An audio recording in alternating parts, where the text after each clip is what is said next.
ওরে আবু মাহজুরা, কেমন দেখা যায় তোমারে, তুমি সামনের চুল কাটো না কেন? আবু মাহজুরা বলে, আমি হাঁটু গেড়ে পেয়ারা নবীর সামনে বসেছিলাম, আমার এই মাথার চুলের মধ্যে মুবারক হাত লাগিয়ে বিশ্বনবী নিজে আমাকে আজানের প্রতিটা বাক্য শিক্ষা দিয়েছেন। বিশ্বনবীর মোবারক হাত, পবিত্র হাত আমার মাথার চুলের যেই জায়গায় লেগেছে, আমি চাই ওই চুলগুলা নিয়ে আমি আমার কবরের ভিতরে যাব। সাইয়েদনা আবু মাহজুরা রাদিয়াল্লাহু তাআলা আনহু ইন্তেকালের আগের পর্যন্ত মাথার সামনের চুলগুলা কাটে নাই।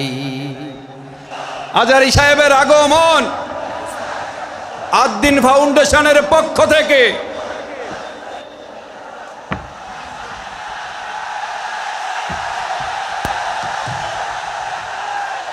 লিল্লাহে তাকবীর, লিল্লাহে তাকবীর। মিজান ভাইয়ের আগমন, শুভেচ্ছা স্বাগতম।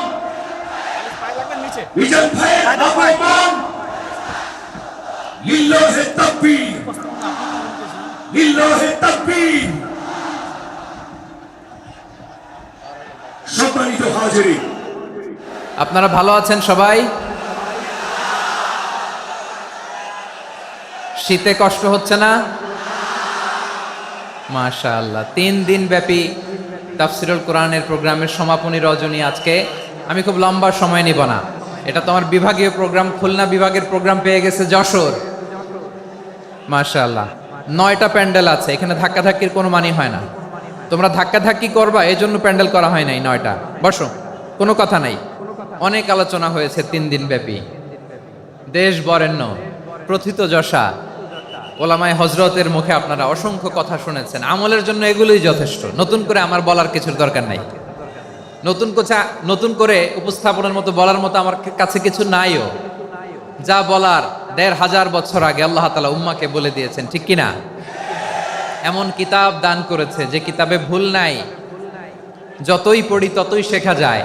বিয়ন্ডলেস, বাউন্ডলেস, বটমলেস, কুল কিনারা নাই, কুল কিনারাবিহীন সাগর, পড়েন সুবহানাল্লাহ। আসুন এখানে আসার, বসার, এই প্রোগ্রামে অংশগ্রহণ করার উদ্দেশ্যকে, নিয়তকে আমরা খালেস করে নেই। আজকে আমরা যা শুনবো, শিখবো, আমলের নিয়তে শুনবো, ঠিক কিনা বলেন? শেষ পর্যন্ত নীরবতা বজায় রাখবো। আমি উঠবো, আপনারা উঠবেন। এর আগে ওঠা যাবে না। স্কেজিউলে একটু চেঞ্জ এসেছে, এশার সালাত হয়নি। আমার আলোচনার পরপরই আজান হবে, এশার সালাতে আমরা জামাতে অংশগ্রহণ করে একসাথে বিদায় নেব ইনশাল্লাহ। বলেন, যে টপিকটি নিয়ে আমি আপনাদের সামনে আজকে কথা বলতে চাই, টপিকটি অনেক গুরুত্বপূর্ণ। টপিকটি হচ্ছে হিউম্যান রিসোর্স ডেভেলপমেন্ট, মানব সম্পদ উন্নয়ন। কারণ আল্লাহ তাআলা আমাদের যা দেখ আর না দেখ এটা দিছে। মানুষ আর মানুষ, 18 কোটি মানুষ, ঠিক কিনা? এই 18 কোটির জনসংখ্যার দেশে বসবাস করে আমরা খুশি না বেজার? খুশি হইতে হবে, বেজার হইেন না। জাপানের খবর জানেন? তাদের গ্রোথ রেট নিচের দিকে, উল্টো। জনসংখ্যা নাই, বাচ্চা নিলে, সন্তান নিলে গভর্নমেন্ট তাদের টাকা দেয়। আমাদেরকে আল্লাহ তাআলা দয়া করে, মায়া করে এই সম্পদটা দিয়েছেন। এই মানব সম্পদকে যেন আমরা কাজে লাগাই ইনশাআল্লাহ। পড়েন সবাই। হিউম্যান রিসোর্স ডেভেলপমেন্ট অনেক জনগুরুত্বপূর্ণ বিষয়, খুব সেন্সিটিভ বিষয়, বুঝতে হবে। যশোরের স্মার্ট ছেলেরা, এই যে আমি যাদেরকে দেখতে পাচ্ছি, all are the Gen Z of Jashore. যারা জেন জি, ওরা স্মার্ট, ওরা ইশারা ইঙ্গিতে কাজ করে। এই যে পুরো গদি উল্টায় দিছে, ঠিক কিনা? 24-এর ছাত্র নাগরিক অভ্যুত্থান আমাদের দেখিয়ে দিচ্ছে কিভাবে চোখের ইশারায় গদি উল্টে দিতে হয়। তো জেনজিদের নিয়ে বসেছি, ওরা তো স্মার্ট, ওরা ডিস্টার্ব করবে না। মেহরবানি করে আমার সাথে কানেক্ট করো, 1 to 1, brain to brain, eye to eye, eye contact করো আমার সাথে। তাকাও, কষ্ট হলো আমার দিকে তাকাও, আওয়াজ করা যাবে না, আমার দিকে তাকাও। প্রিয় ভাইয়েরা, হিউম্যান রিসোর্স ডেভেলপমেন্টের ব্যাপারে কিছু কথা বলবো। এই যে আমাদের বিশাল জনসংখ্যা, এই জনসংখ্যাকে কি করে জনসম্পদে রূপান্তরিত করা যায়, এ ব্যাপারে কথা বলবো। আমি সূরাতু বনী ইসরাইলের 70 নম্বর আয়াত তেলাওয়াত করেছি। এই আয়াতের আলোকে কিছু কথা আমি আপনাদের সামনে বলবো।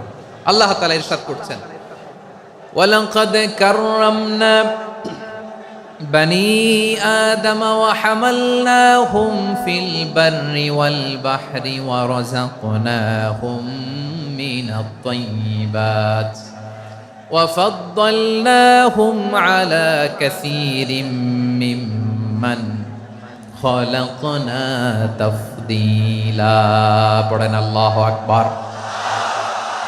রব্বুল আলামিন বলেন ওয়ালাকাদ কাররামনা বানি আদম, আমি বনি আদমকে সম্মানিত করেছি, বনি আদমকে মর্যাদা দিয়েছি। ওয়া হামালনাহুম ফিল বাররি ওয়াল বাহর, বনি আদমকে জলে স্থলে স্থলে এবং সমুদ্রে চলাচলের বাহন দিয়েছি। ওয়া রাযাকনাহুম মিনাত তাইয়্যিবাত, তাদেরকে পবিত্র রিজিকের বন্দোবস্ত করেছি। ওয়া ফাদ্দালনাহুম আলা কাসীরিম মিম্মান খালাকনা তাফদীলা, আর আমি আল্লাহ যাদেরকে সৃষ্টি করেছি তাদের মধ্য থেকে বনি আদমকে আমি শ্রেষ্ঠ বানিয়েছি। আমরা শ্রেষ্ঠ, আমরা আশরাফুল মাখলুকাত। আমরা কি এই যে এমনি চিল্লাচিল্লি করে জিজ্ঞেস করলে বলে না, আমরা আশরাফুল মাখলুকাত। আমরা কি শ্রেষ্ঠ, সবার চেয়ে সেরা। আমাদের মতো করে আল্লাহ কাউকে বানায় নাই। দুই পায়ে ভর করে শির দ্বারা এরকম স্ট্যান্ড রেখে মাথা উঁচু করে দাঁড়াতে পারে এরকম কোন প্রাণী পৃথিবীতে আছে? এজন্য আল্লাহ বলেন ওয়ালাকাদ কাররামনা বানি আদম, আমি বনি আদমকে সম্মানিত করেছি, তাদেরকে আমি মর্যাদা দিয়েছি।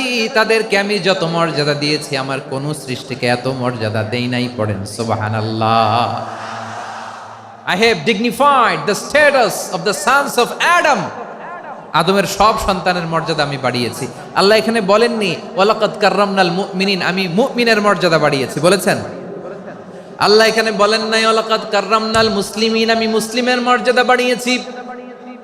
আল্লাহ বলেছেন ওয়ালাকাদ কাররামনা বানি আদম, আমি বনি আদমের সম্মান বাড়িয়েছি। হোক সে মুমিন কিংবা কাফের, মুসলিম কিংবা মুশরিক, আস্তিক কিংবা নাস্তিক, আরব কিংবা অনারব, যেই হোক না কেন আদম সন্তান সবগুলার মর্যাদা বাড়ায় দিয়েছে কে? সবার মর্যাদা আল্লাহ বাড়িয়েছে। মানুষ হিসেবে মর্যাদা। বিশ্বনবী সাল্লাল্লাহু আলাইহি ওয়াসাল্লাম ইহুদির লাশ দেখে দাঁড়িয়ে গেলেন। কার লাশ? আমার যশোরের ভাইয়েরা আওয়াজ করে বলুন, কার লাশ? ইহুদির লাশ দেখে দাঁড়ায় গেলেন। সাহাবারা বললেন ইয়া রাসূলুল্লাহ, আপনি দাঁড়ালেন যে, এটা তো ইহুদির লাশ। বিশ্বনবী বললেন আওয়ালাইসাত নাফসান, এটা কি মানুষ নয়? এটা হোক ইহুদি হোক খ্রিস্টান, এটা তো মানুষ। আমি মানুষ দেখে দাঁড়িয়েছি। আই স্যালিউট দ্য হিউম্যানিটি, আমি মানবতাকে সম্মান করেছি। পড়েন সুবহানাল্লাহ। তাহলে এই জমিনে মানুষের মর্যাদা বেশি, হোক আস্তিক হোক নাস্তিক, হোক মুমিন কিংবা কাফের। আদমের সন্তান হলে, মানুষ হলেই তার মর্যাদা বাড়িয়েছে কে? আমার কলিজার টুকরা যশোরের ভাইয়েরা, মানুষের মর্যাদা আল্লাহ এত বাড়িয়েছেন। মানুষ জীবিত থাকলেও যেমনি মর্যাদাবান, মরে গেলেও মর্যাদাবান। সুবহানাল্লাহ পড়েন। মানুষ মরে গেলে এই ডেড বডিটা কি হয়? পচে যায়, গলে যায়, মাটির সাথে মিশে যায়। তাই বলে আপনি ডেড বডির সাথে যাচ্ছে তাই করতে পারবেন না? পারবেন? কেউ যদি অন্যায় করে তাকে যদি আপনি শাস্তির আওতায় আনেন, যা মনে চায় করতে পারবেন না। তারা আগুন দিয়ে পোড়াতে পারবেন না, নাক কাটতে পারবেন না, কান কাটতে পারবেন না, অঙ্গ বিকৃতি করতে পারবেন না। কারণ মানব জাতির মর্যাদা স্বয়ং দিয়েছে কে? ডেড বডি পচে যাবে, গলে যাবে। তারপরে ইসলাম বলে না, খবরদার, এই মরা লাশটারও একটা মর্যাদা আছে না নাই? ইসলাম বলে এই লাশটা গলে যাবে, পচে যাবে, কিন্তু এটার অমর্যাদা করো না। কর্পূর দিয়ে, খেজুর পাতা দিয়ে, এটাকে ওয়ার্ম ওয়াটার দিয়ে, গরম পানি দিয়ে ধৌত করো। সাদা শুভ্র ধবধবে কাপড় দিয়ে লাশটাকে তুমি কাভার করো। তারপরে খাটিয়ার মধ্যে লাশটাকে রেখে বিশাল একটা প্রোগ্রাম করো, একটা ফিউনারাল প্রোগ্রাম করো।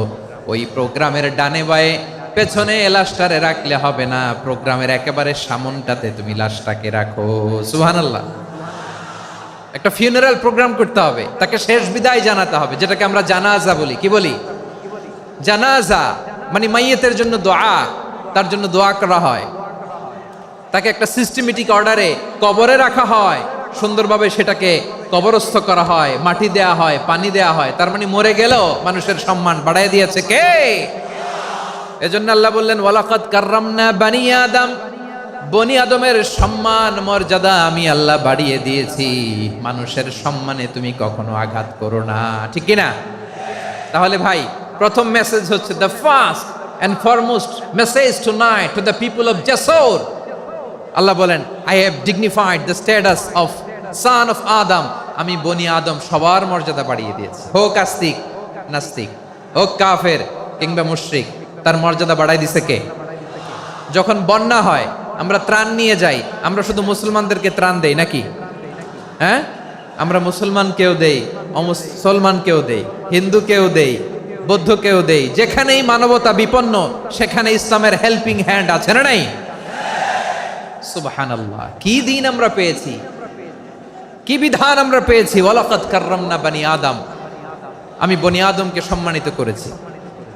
এরপর আল্লাহ বললেন, ওয়া হামালনাহুম ফিল বাররি ওয়াল বাহর, মানুষকে স্থলে এবং সমুদ্রে চলাচলের বাহন আমি দিয়েছি।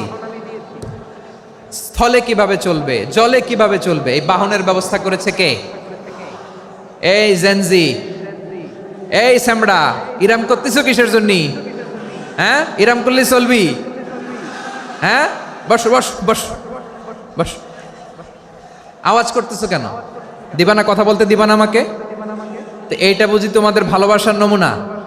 তোমাদের ভালোবাসার কারণে যদি আমি কোথাও দাঁড়াতেই না পারি, কোথাও বসতে না পারি, কোথাও দুটা কথা বলতে না পারি, এই ভালোবাসা দিয়ে কি হবে আমার? বরং ঘামতে ঘামতে ঘর্মাক্ত হব, রক্তাক্ত হব। কিন্তু সেন্ট্রাল থেকে, সেন্ট্রালি যে ইনস্ট্রাকশন আসবে, সেই ইনস্ট্রাকশনের এক চুল আমরা ডানে বায়ে যাব না। এইটা গণজাগরণের জন্য এইটা দরকার, ইসলামী বিপ্লবের জন্য এইটা দরকার। তো আধা ঘন্টা ধরে যদি তোমাদেরকে থামানোই না যায়, এই লস্কর দিয়ে আমি কি করব? আল্লাহর ওয়াস্তে নো নো নো স্লোগান, চুপচাপ একেবারে আমার দিকে তাকাও। আল্লাহ বললেন, ওয়া হামালনাহুম ফিল বাররি ওয়াল বাহর, জলে স্থলে আমি চলাচলের যানবাহনের ব্যবস্থা করেছি। আমরা স্থলে ঘোড়ার উপরে চড়ি, উটের উপরে চড়ি, গাড়ির উপরে চড়ি। এই যে গাড়ির ইঞ্জিন বানাইছি আমরা, এটার মেধা দিয়েছে কে? আবার সাগরের মধ্যে আমরা নৌযান, জলযান, বড় বড় জাহাজ দিয়ে এক মহাদেশ থেকে আরেক মহাদেশ যাই, এক দেশ থেকে মালামালগুলো আরেক দেশে পাঠাই। সাগরের ভেতরে নৌকাগুলোরে ধরে রাখলো কে? ওয়াল ফুলকিল্লাতি তাজরি ফিল বাহরি বিমা ইয়ানফাউন নাস, মানুষের উপকার আছে এরকম সরঞ্জামাদি নিয়ে সাগরের উপরে বিশাল বিশাল জলযানগুলো চলে। এগুলো ডুবে যায় না, কাত হয়ে যায় না, পড়ে যায় না। এগুলোকে স্থিতিস্থাপকতাকে ঠিক করে রাখলো কে? আপনারা জাহাজ দেখেছেন? জাহাজ, হ্যাঁ, বাড়ি চট্টগ্রাম হইলে দেখতে পারতেন, দেখছেন? বিশাল বিশাল জাহাজ, বিশাল জাহাজ মালামাল নিয়ে এক মহাদেশ থেকে আরেক মহাদেশে যায়। গত মাসে আমার জাপান সফর ছিল। এই যে বাংলাদেশে যে গাড়িগুলো চালান, বেশিরভাগ গাড়ি আসে কিন্তু জাপান থেকে। হাজার হাজার গাড়ি একটা জাহাজ বহন করতে পারে, হাজার হাজার গাড়ি। এটাতে সাগরের মধ্যে ভাসাইলো কে? সবাই বলুন, ভাসালো কে? হাজার হাজার গাড়ি নিয়ে জাপানিজ গাড়িগুলো আমাদের চট্টগ্রামের এয়ারপোর্টের বন্দরে ভিড়ে। যুক্তরাষ্ট্রে আমি দেখেছি বিশাল বিশাল জাহাজ। আপনারা টাইটানিক জাহাজের নাম শুনেছেন? টাইটানিকেরও 8 গুণ 10 গুণ বড়। সুবহানাল্লাহ কইবেন না? টাইটানিক জাহাজের 8 গুণ 10 গুণ বড় একটা জাহাজ আছে, আইকন অফ দ্য সি, আমি দেখে এসেছি। রয়্যাল ক্যারিবিয়ান দেখে এসেছি।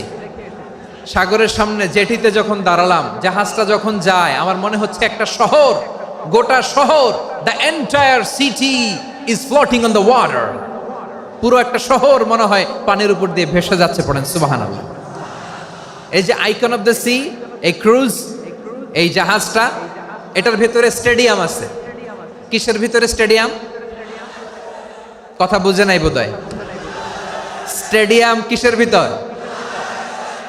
সুইমিং পুল আছে, শপিং মল আছে, রেস্টুরেন্ট আছে, ক্লাব আছে, 3000 4000 রুম বিশিষ্ট, কক্ষ বিশিষ্ট হোটেল আছে। এই সবগুলোর নিয়ে এগুলো চলে সাগরের এই দোলার মধ্যে, জলোচ্ছ্বাসের মধ্যে। এই সাগরের ভেতরে এই জাহাজগুলোর ভাষায় রাখছে কে? সূরা আর রহমানে আল্লাহ তাআলা বললেন, ওয়ালাহুল জাওয়ারিল মুনশাআতু ফিল বাহরি কাল আ'লাম ফাবিআইয়ি আলা, সবাই পড়েন ফাবিআইয়ি আলাই রাব্বিকুমা তুকাযযিবান। পাহাড় সম বড় বড় জাহাজগুলো মাল বোঝাই করে সাগরের মধ্যে ভেসে বেড়ায়, এগুলো দিয়ে মালামাল বহন করা যায়। মানুষরা এক দেশ থেকে আরেক দেশে যায়, এই জাহাজগুলোর সাগরের ভেতরে ভাসায় রাখলো কে? এই আয়াতের ভেতরে আল্লাহ তাআলা সূরাত বানী ইসরাঈলের এই চমৎকার আয়াতের ভেতরে আল্লাহ তাআলা বেসিকলি মানব জাতির প্রতি তার 4টি স্পেশাল অনুগ্রহের কথা বলেছেন। কয়টি? 2টা বলে ফেলছি। 1 নাম্বার ওয়ালাকাদ কাররামনা বানি আদম, আমি বনি আদমের সম্মান বাড়াইছি। নাকি মুসলমানদের? নাকি মুসল্লিদের? কার সম্মান বাড়িয়েছি? বনি আদমের।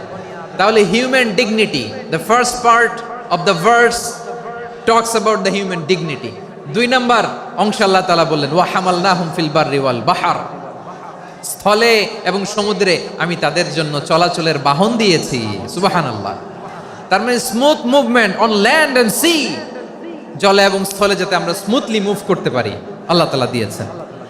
3 নম্বরে আল্লাহ তাআলা বললেন ওয়া রাযাকনাহুম মিনাত তাইয়্যিবাত, মানুষের জন্য আমি পবিত্র রিজিকের ব্যবস্থা করেছি। জলে এবং স্থলে যত প্রাণী আছে সবগুলা প্রাণীকে রিজিক দেয় কে? আমাদেরকে রিজিক দেয় কে?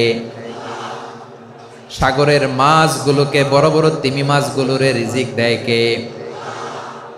বাতাসের মধ্যে ভেসে বেড়ানো বড় বড় পাখিগুলো, স্ক্যান্ডিনেভিয়ান কান্ট্রি থেকে লক্ষ লক্ষ কোটি কোটি পাখিগুলো যে এক দেশ থেকে আরেক দেশে ট্রান্সফার হয়, এগুলোর রিজিক দেয় কে? রব্বুল আলামিন বলেন ওয়ামা মিন দাব্বাতিন ফিল আরদি ইল্লা আলাল্লাহি রিজকুহা ওয়া ইয়ালামু মুস্তাকাররাহা ওয়া মুস্তাওদাআহা কুল্লুম ফি কিতাবিম মুবিন। আল্লাহু আকবার। রব্বুল আলামিন বলেন ভূপৃষ্ঠে বিচরণশীল যত প্রাণী আছে সব প্রাণীগুলোকে আমি আল্লাহ আমার নিজের কুদরতে রিজিকের বন্দোবস্ত করি। এই প্রাণীগুলো কোথায় থাকে, কোথায় যায়, সব জায়গায় আমি রিজিক পৌঁছে দেই। রিজিক কেউ দিতে পারে না, রিজিকের মালিক কে? রিজিকের মালিক তিনি আল্লাহ। এজন্য আল্লাহ তাআলা বললেন ওয়া রাযাকনাহুম মিনাত তাইয়্যিবাত। এরপর আল্লাহ বললেন ওয়া ফাদ্দালনাহুম আলা কাসীরিম মিম্মান খালাকনা তাফদীলা। আমি যত প্রাণী সৃষ্টি করেছি সকল প্রাণীর মধ্যে মানুষের মর্যাদা শ্রেষ্ঠত্ব আমি দিয়েছি। সুবহানাল্লাহ পড়েন। তাহলে 1 নম্বরে আল্লাহ বললেন আমি বনি আদমের মর্যাদা বাড়ালাম। এরপরে বললেন স্থলে এবং সমুদ্রে চলাচলের জন্য যানবাহন দিলাম। 3 নম্বরে আল্লাহ বললেন পবিত্র রিজিকের ব্যবস্থা করে দিলাম। এরপরে আল্লাহ বললেন যত প্রাণী আছে, সৃষ্টি আছে, সবগুলার উপরে আমি মানুষকে শ্রেষ্ঠত্ব দিলাম। সুবহানাল্লাহ। তাহলে সবচেয়ে বেশি শ্রেষ্ঠত্ব মানুষের। কার? মানুষের। শুধু তাই নয় প্রিয় ভাইরা, আকাশ এবং জমিনে যা কিছু আছে সবকিছু মানুষের জন্য, মানুষের কল্যাণে, মানুষের প্রয়োজনে, মানুষের বশীভূত করে সৃষ্টি করেছেন কে? রব্বুল আলামিন বলেন হুয়াল্লাযী খালাকা লাকুম মা ফিল আরদি জামিআ। এই জমিনের মধ্যে যা কিছু আমি আল্লাহ সৃষ্টি করেছি সব কিছু আমি মানুষের জন্য সৃষ্টি করেছি। পড়েন সুবহানাল্লাহ। হুয়াল্লাযী খালাকা লাকুম মা ফিল আরদি জামিআ, যা আছে সব আমাদের জন্য, সব আমাদেরকে সার্ভিস দেওয়ার জন্য, আমাদের উপকারের জন্য, আমাদের কল্যাণের জন্য। আওয়াজ করে সবাই পড়ুন আল্লাহু আকবার।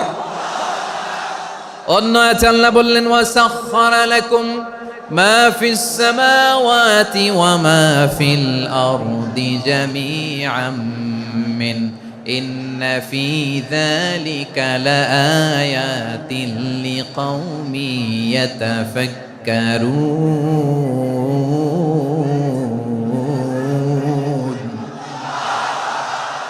প্রথমে আয়াতে আল্লাহ বললেন জমিনে যা আছে সব তোমাদের কল্যাণে আমি সৃষ্টি করলাম। এরপরে আল্লাহ বললেন, আকাশেও যা আছে সব তোমাদের জন্য সৃষ্টি করলাম, তোমাদের অনুগত বানায় দিলাম। পড়েন সুবহানাল্লাহ। মানুষের কি ব্রেইন দেখেন, মানুষ জমিন ছেড়ে আকাশে চলে যায়। পাখি দেখে মানুষের শখ হলো, পাখি যেহেতু উঠতে পারে আমরাও পারবো। অরবিল রাইট, উইলবার রাইট, দুই ভাই মিলে আঁকাঝোঁকা করতে করতে করতে করতে প্লেন বানায় ফেললো। কোন সুবহানাল্লাহ। এখন পাখিও ওরে, আমরাও ওরি। এরপরেই মানুষের কৌতূহল থামে না এখানে, মানুষ চলে গিয়েছে চাঁদে। কোথায় গেছে? এখন কিন্তু চাঁদে জমি বিক্রি হয় জানেন। পৃথিবী নিয়ে মারামারি শেষ, রাশিয়া আমেরিকা এখন ধরছে চাঁদ আর মঙ্গল গ্রহ। এখন চাঁদে জমি বিক্রি হয়, মঙ্গলে জমি বিক্রি হয়। এই চাঁদ, মঙ্গল, বৃহস্পতি, শনি সব আল্লাহ তাআলা আমাদের জন্য বানিয়েছেন। সুবহানাল্লাহ পড়েন। মানুষ সাগরের উপরে চড়ে, শূন্যে ভেসে বেড়ায়, পাহাড় কেটে সুড়ঙ্গ বানায়, টানেল বানায়। মানুষ ব্রডব্যান্ডের লাইন নিয়ে যায় সাগরের ভেতর দিয়ে, এক দেশ থেকে আরেক দেশে, এক মহাদেশ থেকে আরেক মহাদেশে। সুবহানাল্লাহ পড়েন। তার মানে গোটা বিশ্বের সব কিছুর উপরে control, superiority over all creatures, সব কিছুর উপর কন্ট্রোল, মনিটরিং, নিয়ন্ত্রণ, এটা প্রতিষ্ঠা করে দিয়েছে কে? এজন্যই মানুষের শ্রেষ্ঠত্ব। ওয়ালাকাদ কাররামনা বানি আদম, আমি বনি আদমের সম্মান বাড়িয়েছি, মর্যাদা আমি বাড়িয়ে দিয়েছি এই কারণে, কারণ মানুষ সব কিছুর উপর নিয়ন্ত্রণ নিতে পারে। মানুষকে নিয়েই কোরআনের সব আলোচনা, মানুষকে নিয়েই কোরআনের সব। তাই কোরআনের কেন্দ্রীয় আলোচ্য বিষয় হচ্ছে মানুষ। কোরআনের কেন্দ্রীয় আলোচ্য বিষয় কি? যশোরের ভাইয়েরা বুঝে থাকলে সবাই বলবেন, কোরআনের কেন্দ্রীয় আলোচ্য বিষয় কি? এই যে আমি মূল আলোচনায় যাচ্ছি এখন। কেন মানুষ কোরআনের কেন্দ্রীয় আলোচ্য বিষয়? এই যে ভাইয়েরা, এই যে হাত জোর করে, এই যে Jessore Gen Z, the smart people of Jessore, হাত জোর করে বলতেছে, হাত জোর করে তোদের কাছে আল্লাহর দোহাই লাগে, স্টপ স্টপ। শুরুতে একবার বলেছে, জায়গা না হলে আস্তে আস্তে ধাক্কা দিবা, সামনে না পিছনে, দিয়ে দিয়ে বেরোয় চলে যাও। এলইডিতে দেখো, এই যে এই যে আল্লাহর ওয়াস্তে জায়গা না হলে ওদিকে যাও। কোরআনের মাহফিলে বিশৃঙ্খলা, এটা কাফিরদের আলামত। কাফিররা শীষ দিত, শীষ। বিশ্বনবী কোরআনের তাফসির করলে কাফিররা শীষ দিত আর ক্ল্যাপিং করত, হুইসেল এন্ড ক্ল্যাপিং। তা আমরা কি এখানে বিশৃঙ্খলা করতে আসছি? তো বারবার থামানো লাগে কেন? কোনো আওয়াজ হবে না, বললাম তো, স্টপ।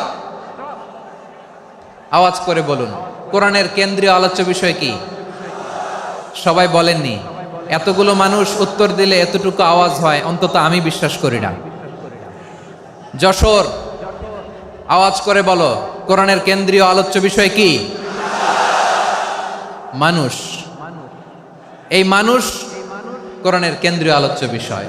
মানুষকে আল্লাহ স্বাধীনতা দিয়েছেন। ফামান শাআ ফালইউমিন ওয়া মান শাআ ফালইয়াকফুর। চাইলে মুমিন হতে পারো, চাইলে কাফের হতে পারো, তোমার ইচ্ছা। তবে জেনে রাখো, মুমিন হলে পাবা জান্নাত, কাফির হলে পাবা জাহান্নাম। নাও দ্য ডিসিশন ইজ ইয়ার্স। সিদ্ধান্ত তোমার, জান্নাতে যাবা না জাহান্নামে যাবা। যশোরের ভাইয়ের আওয়াজ করে বলুন, কই যেতে চান, জান্নাতে না জাহান্নামে? ডান দিকে না বাম দিকে? ডানপন্থী না বামপন্থী? চিল্লা চিল্লি না চুপচাপ? চুপচাপ কয়ে আবার চিল্লাচিল্লি শুরু করে দিচ্ছে। মাশাআল্লাহ। তাহলে কোরআনের কেন্দ্রীয় আলোচ্য বিষয় মানুষ। আমার সাথে থাকতে হবে, তোমাদেরকে নিয়ে আমি আলোচনা শেষ পর্যন্ত যাব। অনেক গুরুত্বপূর্ণ কথা বাকি আছে, আমাকে সহযোগিতা করতে হবে। মাশাআল্লাহ, এই তো ঠান্ডা হয়েছে। হ্যাঁ, ঠিক আছে ঠিক আছে ঠিক আছে। মানুষকে আল্লাহ এত স্বাধীনতা দিয়েছেন, মানুষ চাইলে অনেক ভালো হইতে পারে। ভালোর রাস্তাও খোলা, খারাপ হওয়ার রাস্তাও খোলা। ভালো হইলে মানুষ অনেক ভালো, খারাপ হইলে অনেক খারাপ। ভালো হইলে সবচেয়ে ভালো, খারাপ হইলে সবচেয়ে খারাপ। এজন্য সিদ্ধান্ত আপনাকে নিতে হবে। আল্লাহ তাআলা বলছেন, লাকাদ খালাকনাল ইনসানা ফি আহসানি তাকওয়িম সুম্মা রাদাদনাহু আসফালা সাফিলিন। আমি মানুষকে অনেক সুন্দর অবয়বে, সুন্দর আকৃতিতে সৃষ্টি করেছি। তার শুধু চেহারার ডিজাইনটাই সুন্দর নয়, তার ব্রেনটা বড্ড সুন্দর, তার মানসিকতা বড্ড সুন্দর, তার সৃজনশীলতা বড্ড সুন্দর। পড়েন সুবহানাল্লাহ। আমাদের চেহারা, অবয়ব, ডিজাইন যে সুন্দর তা না, আমাদের ব্রেনটা অনেক সফিস্টিকেটেড ব্রেন। অনেক সফিস্টিকেটেড। এই 1.5 কেজি ব্রেন ইউজ করে মানুষ গোটা বিশ্বে সভ্যতা বিনির্মাণ করেছে, ঠিক কিনা? এই ব্রেন আল্লাহ তাআলা আমাকে দিয়েছে। এটারে কাজে লাগালে, আপনার 6 সেন্স কাজে লাগালে আপনি অনন্য মানুষ হয়ে উঠবেন, মহামানবে রূপান্তরিত হবেন। মানুষ হতে পারে, চাইলেই মহামানব হতে পারে। আবার যদি মানুষ চায় খারাপও হতে পারে। আল্লাহ বললেন শুধু ভালোই না, ভালো হতে চাইলে অনেক ভালো তুমি হতে পারো, আবার খারাপ হতে চাইলে অনেক খারাপ তুমি হতে পারো। সুম্মা রাদাদনাহু আসফালা সাফিলিন।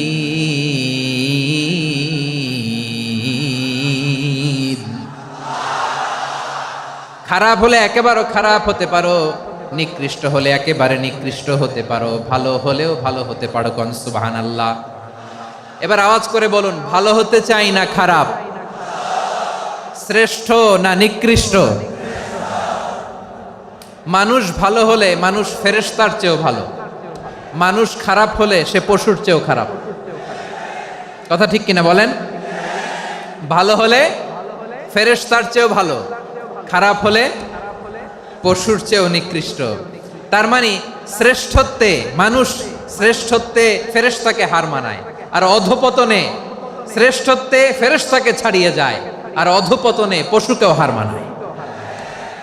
আই রিপিট, আমি আবারও বলছি, মানুষ শ্রেষ্ঠত্বে ফেরেশতাকে ছাড়িয়ে যায়, আর অধপতনে সে পশুকেও হার মানায়। আওয়াজ করে বলতে হবে ঠিক কিনা? এটার প্রমাণ কি? মানুষ শ্রেষ্ঠ হইলে যে ফেরেশতার চেয়েও সেরা, তার প্রমাণ কি? আল্লাহ তাআলা বলছেন, ওয়া ইয কুলনা লিল মালাইকাতি ইসজুদু লি আদম ফাসাজাদু ইল্লা ইবলিস আবা ওয়াস্তাকবারা ওয়া কানা মিনাল কাফিরিন। আল্লাহ বলেন, স্মরণ করো সে সময়ের কথা যখন আমি ফেরেশতাদেরকে বললাম, ও ফেরেশতারা আদমকে সেজদা দাও। সব ফেরেশতারা সম্মান সূচক সেজদা আদমকে দিল, তারা আদমের জন্য সেজদায় লুটিয়ে পড়লো, একজন ছাড়া, তার নাম ইবলিস। আওয়াজ করে বলেন, তার নাম কি? সে অহংকার প্রদর্শন করলো, সে কাফের হয়ে গেল, বাকি সব ফেরেশতারা সেজদা দিল। সুবহানাল্লাহ। আবার আদম আলাইহিস সালামকে আল্লাহ জিজ্ঞেস করলেন, সব বলে দিল উত্তর, কিন্তু ফেরেশতাদেরকে একই প্রশ্ন জিজ্ঞেস করলেন, তারা উত্তর করতে পারে নাই। তার মানে এর মধ্য দিয়ে প্রমাণিত হয়, মানুষ ভালো হলে ফেরেশতার চেয়েও ভালো, ফেরেশতার চেয়েও মানুষের মর্যাদা বাড়িয়ে দিয়েছে কে? সব নূরের ফেরেশতা যখন মাটির আদমকে সেজদা দেয়, এটা প্রমাণ করে ফেরেশতার চেয়েও মানুষের মর্যাদা বাড়িয়ে দিয়েছে কে? তুমি মাটির আদমকে প্রথম সৃষ্টি করিয়া ঘোষণা করিয়া দিলে শ্রেষ্ঠ বলিয়া, তাই তো নূরের ফেরেশতা করে আদমকে সেজদা। ঠিক কিনা বলেন? তাই তো নূরের ফেরেশতা করে আদমকে সেজদা, সবার চেয়ে সম্মান দিলে মাটির আদমকে। আল্লাহু আল্লাহু তুমি জাল্লে জালালুহু, শেষ করা তো যায় না গে তোমার গুণগান। পড়েন না? পড়েন। আল্লাহু আল্লাহু তুমি জাল্লে জালালুহু, শেষ করা তো যায় না গে তোমার গুণগান। আল্লাহু আল্লাহু আল্লাহু আকবার। আদমের মর্যাদা বেশি, মানুষের মর্যাদা বেশি, মানুষ শ্রেষ্ঠ, তার প্রমাণ নূরের ফেরেশতা মাটির আদমকে সেজদা করে। আওয়াজ করে বলেন ঠিক কিনা? তাহলে মানুষ ভালো হলে ফেরেশতার চেয়ে ভালো, আবার মানুষ যদি খারাপ হয় সে পশুর চেয়েও খারাপ, অধপতনে পশুত্বকে হার মানায়। তার প্রমাণ, তার প্রমাণ কি? তার প্রমাণ হচ্ছে যশোরের ভাইরা দেখবেন পত্রিকায় নিউজ পেপারে মাঝে মাঝে এরকম দেখা যায়, এক মানুষ আরেক মানুষকে হত্যা করে 20 টুকরা করে বস্তার ভিতরে ভরেছে। আপনারা এই নিউজ পড়েন নাই না? দেখেন নাই? দেখছেন? মানুষ মানুষকে হত্যা করে কয় টুকরা? জোরে বলেন। এখানেই ক্ষান্ত হয় না, আবার কোথায় ভরছে? বস্তার ভেতরে। আচ্ছা, বুঝে থাকলে আওয়াজ করে বলেন, কোনদিন শুনছেন একটা হাতি আর একটা হাতিকে হত্যা করে 20 টুকরা করছে, এরপরে বস্তার ভিতরে ভরছে? হয়েছে? তাহলে দেখেন, মানুষ যদি খারাপ হয় সে পশুকেও হার মানায়। চিল্লায় বলো ঠিক কিনা? এমনও দুশ্চরিত্র মানুষ আছে যার যার নজর থেকে 6 মাসের ছোট্ট মেয়ে থেকে শুরু করে 80 বছরের বৃদ্ধারাও নিরাপদ নয়। পশুকেও হার মানে। মানুষের ঘর জ্বালিয়ে পুড়ে মেসাকার করে দেয়, জনপদের পর জনপদ জ্বালায় দেয়, এরকম আছে না নাই? বোমা মেরে শহরগুলো উড়িয়ে দেয়। এই যে ইসরায়েল গাজার মধ্যে যে অ্যাটাক করেছে, এরা মসজিদ মানে নাই, মসজিদে বম ফেলেছে। এরা খ্রিস্টানদের চার্চ গির্জা মানে নাই, গির্জায় বম ফেলেছে। পৃথিবীর ইতিহাসে never happened in the history of the world that someone bombed on a hospital, on a ICU center. এমন হাসপাতাল যেখানে আইসিইউর রোগীরা আছে, ওই হাসপাতালের উপরও ইসরায়েলি সৈনিকেরা বোমা মেরেছে। জোরে বলেন ঠিক কিনা? এরা মানুষ? আওয়াজ করে বলেন, এরা মানুষ না। প্রিয় ভাইয়েরা, চোখ কান নাক মুখ থাকলেই মানুষ না। যা সামনে দেখেন এগুলো সব মানুষ না, এগুলো জনসংখ্যা। এগুলো কি? সবাই বলুন, এগুলো কি? বাড়ছে জনসংখ্যা, কমছে মানুষ। বাড়ছে জনসংখ্যা, কমছে। এই দুনিয়া এখন তো আর সেই দুনিয়া নাই, মানুষ নামের মানুষ আছে, দুনিয়া বোঝাই। সেই মানুষের ভিড়ে আমার আসল মানুষ নাই। ঠিক কিনা? আসল মানুষের বড্ড অভাব, আসল মানুষের বড্ড অভাব। আমার ভাইয়েরা, মানুষ খারাপ হলে পশুকেও হার মানায়। আচ্ছা, আওয়াজ করে বলেন, এই যশোরের ছেলেরা এদিক তাকাও, আওয়াজ করে বলো, যে ইসরায়েলি সোলজাররা উপর থেকে বোমা মারলো, তারাও মানুষ? তারাও কি? ওরাও রক্তে মাংসে মানুষ, ওদেরও পরিবার আছে। বোমা মেরে যেই মেয়েটাকে তারা অনাথ বানায়, ইয়াতিম বানায়, ও কিন্তু বাসায় ওর মেয়েটাকে রেখে আসছে। ঠিক কিনা বলেন? বম্বিং করে যে বাবাকে মেরে, স্বামীকে মেরে স্ত্রীকে বিধবা বানায়, তারও ঘরে স্ত্রী আছে। উপর থেকে বম মেরে মানুষ মেরে দিচ্ছে, তারাও মানুষ। 1945 সালের 6ই আগস্ট আমেরিকান সোলজাররা হিরোশিমায় বম মেরেছে। আমি নিজে দেখে এসেছি জাপানের হিরোশিমাতে। সকাল 8:15 মানুষ কেউ অফিসে যাচ্ছিল, কেউ খেতে খামারে কাজ করতে যাচ্ছিল। লিটল বয় নামে একটা বোম মেরেছে তারা। এই বোমের আঘাতে, পারমাণবিক এই বোমার রেডিয়েশনে আঘাতে বোম ব্লাস্ট হওয়ার পরে মুহূর্তের মধ্যে 1,40,000 নাই। উপর থেকে যারা মারতেছে এরাও মানুষ, যাদেরকে মারলো তারাও। তার মানে মানুষে মানুষে পার্থক্য আছে না? নেই? মানুষে মানুষে পার্থক্য আছে। নাক কান চোখ মুখ থাকলেই মানুষ নয়। বাড়ছে জনসংখ্যা, কমছে মানুষ। চিল্লায় বলো ঠিক কিনা? তাহলে আমরা বুঝলাম, মানুষ ভালো হলে অনেক ভালো, খারাপ হলে অনেক খারাপ। ও আমার কলিজার টুকরা যশোরের ভাইয়েরা, আসুন না 3 দিন ব্যাপী এই তাফসিরুল কোরআনের ঐতিহাসিক প্রোগ্রাম থেকে আমরা সিদ্ধান্ত নেই, আমরা ভালো মানুষ হব নাকি খারাপ মানুষ হব। কলিজা থেকে, প্রাণ থেকে আওয়াজ করে সবাই বলুন, ভালো মানুষ নাকি খারাপ মানুষ? ভালো মানুষ হইতে হবে। ভালো মানুষ যারা জগৎটাকে এনলাইটেন করবে, যারা এনলাইটেন করবে, যারা সত্যের বীর সেনানী হয়ে দাঁড়াবে, যারা সত্যের পক্ষে কথা বলবে, যারা জালিমের মসনদকে ভেঙে খান খান করে দেবে। এরকম হওয়ার দরকার আছে না নাই? এরকম ভালো মানুষ আমরা হতে চাই কি চাই না? মানুষকে যত্ন নিলে মানুষ যে কত ভালো হয় আপনি কল্পনাও করতে পারবেন না। এই যে আপনাদের যশোরে যে ভালো ছেলেগুলো আছে, যে ভালো তরুণগুলো আছে, যে যুবকগুলো আছে, যে ভালো আলেমরা আছে, ভালো নেতারা আছে, সবাই যদি তাদের মতো হতো, পুরো যশোরটা একটা জান্নাতের টুকরা হয়ে যেত। আওয়াজ করে বলেন ঠিক কিনা? মানুষকে নার্চারিং করলে, মানুষকে পলিশ করলে, মানুষকে গ্রুমিং করলে, মানুষকে সঠিক তারবিয়া দিলে মানুষ অনন্য হয়ে ওঠে।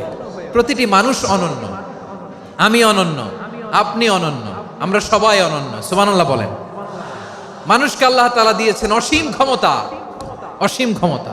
সুবহানাল্লাহ। একটা মানুষ পারে না এমন কিছু নাই। একটা মানুষ পারেন এমন কিছু নাই,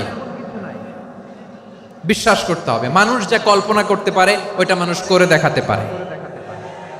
যশোরের ভাইয়ের আই রিপিট, আমি আবারও বলছি, এই চিল্লাচিল্লি করলে আমার এই গুরুত্বপূর্ণ কথা তোমরা মিস করবা। আমরা যখন আমার পিতার পৃষ্ঠদেশে ছিলাম, পিতার পৃষ্ঠদেশ থেকে শুক্রাণু যখন মায়ের গর্ভদেশে যেয়ে পড়ে, কতটা শুক্রাণু ভ্রমণ শুরু করে জানো? 20 কোটি শুক্রাণু। একবার সিমেন আউট হলে সেখানে 20 কোটি শুক্রাণু থাকে, ভ্রমণ শুরু করে। ওই 20 কোটি শুক্রাণুর মধ্যে থেকে তুমি আমি আজকে এক বিকশিত শুক্রাণু মানব রূপে পৃথিবীতে এসেছি। সুবহানাল্লাহ।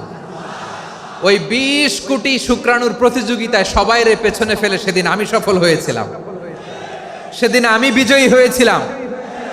সেদিন আমি এত ছোট ছিলাম, মাইক্রোস্কোপ দিয়েও আমার অস্তিত্ব টের পাওয়া যায় না। আমি এত তুচ্ছ ছিলাম, নগণ্য ছিলাম, আমার কান ছিল না, আমার চোখ ছিল না, আমার হাত ছিল না, আমার জন্য রিকমেন্ডেশন করার মতো মামু ছিল না, খালা ছিল না, কেউ ছিল না। তারপরেও ওই প্রতিযোগিতায়, ওই কম্পিটিশনে যখন আমারে কেউ হারাতে পারে নাই, আল্লাহর জমিনেও আমারে কেউ হারাতে পারে না। হারার জন্য তোমার জন্মই হয় নাই, তুমি আসছই জিতার জন্য। সুবহানাল্লাহ। বিশ্বনবী বলেন, আন্নাসু মাআদিন কামাআদিনি যাহাবি ওয়াল ফিদ্দা খিয়ারুহুম ফিল জাহিলিয়াতি খিয়ারুহুম ফিল ইসলাম। Peoples are like mines of gold and silver.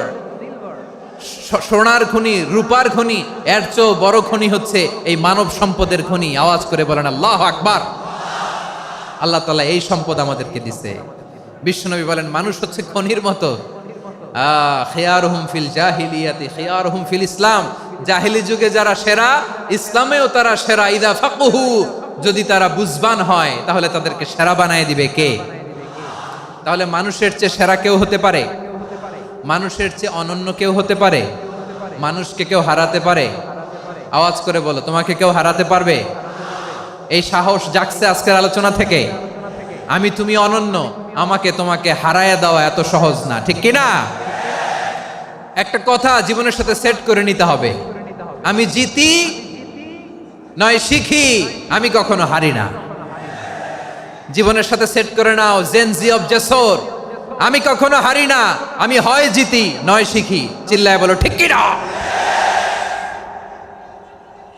আমি কখনো হারি না, আমার হারানো এত সোজা না। কি সাহস জাগছে? বুকে সাহস জাগছে? তাকবীর পড়ো, লিল্লাহে তাকবীর।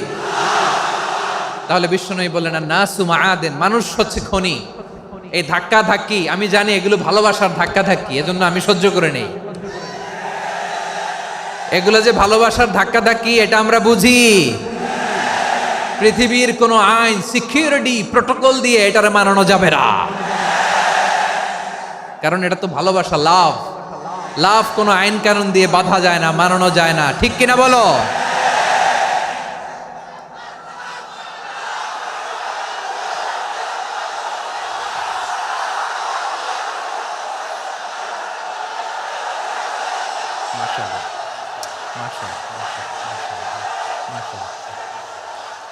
ঠিক আছে, বসুন বসুন বসুন। আল নাসু মাআদিন, মানুষ হচ্ছে খনি। এই খনির যত্ন নিতে হবে। আমার মা বাবা যারা এসেছেন, আপনার ছেলে মেয়ের যত্ন নেন। আপনার ছেলের মধ্যে যে কি পটেনশিয়াল আপনি জানেন না। আপনার এই ছোট্ট অবুজ ছেলেটাই আগামী দিনের শায়েখ আহমদুল্লাহ হবে। আপনার হেফজখানায় পড়া ওই ছোট্ট ছেলেটাই আগামী দিনের আল্লামা মামুনুল হক হবে। আপনার ওই ছেলেটা আমির হামজা হবে, আব্দুল হাই সাইফুল্লাহ হবে। এভাবে বড় বড় আলেম হবে, তারা যুগশ্রেষ্ঠ আলেম হবে। সেই একদিন এই বাংলাদেশের পার্লামেন্টে যে বক্তব্য দিয়ে যশোরের পক্ষে কথা বলবে। আপনি জানেন না, কাউকে ছোট করবেন না আপনি। ওর কনফিডেন্স আপনি কমাবেন না, আপনি কমাতে পারেন না।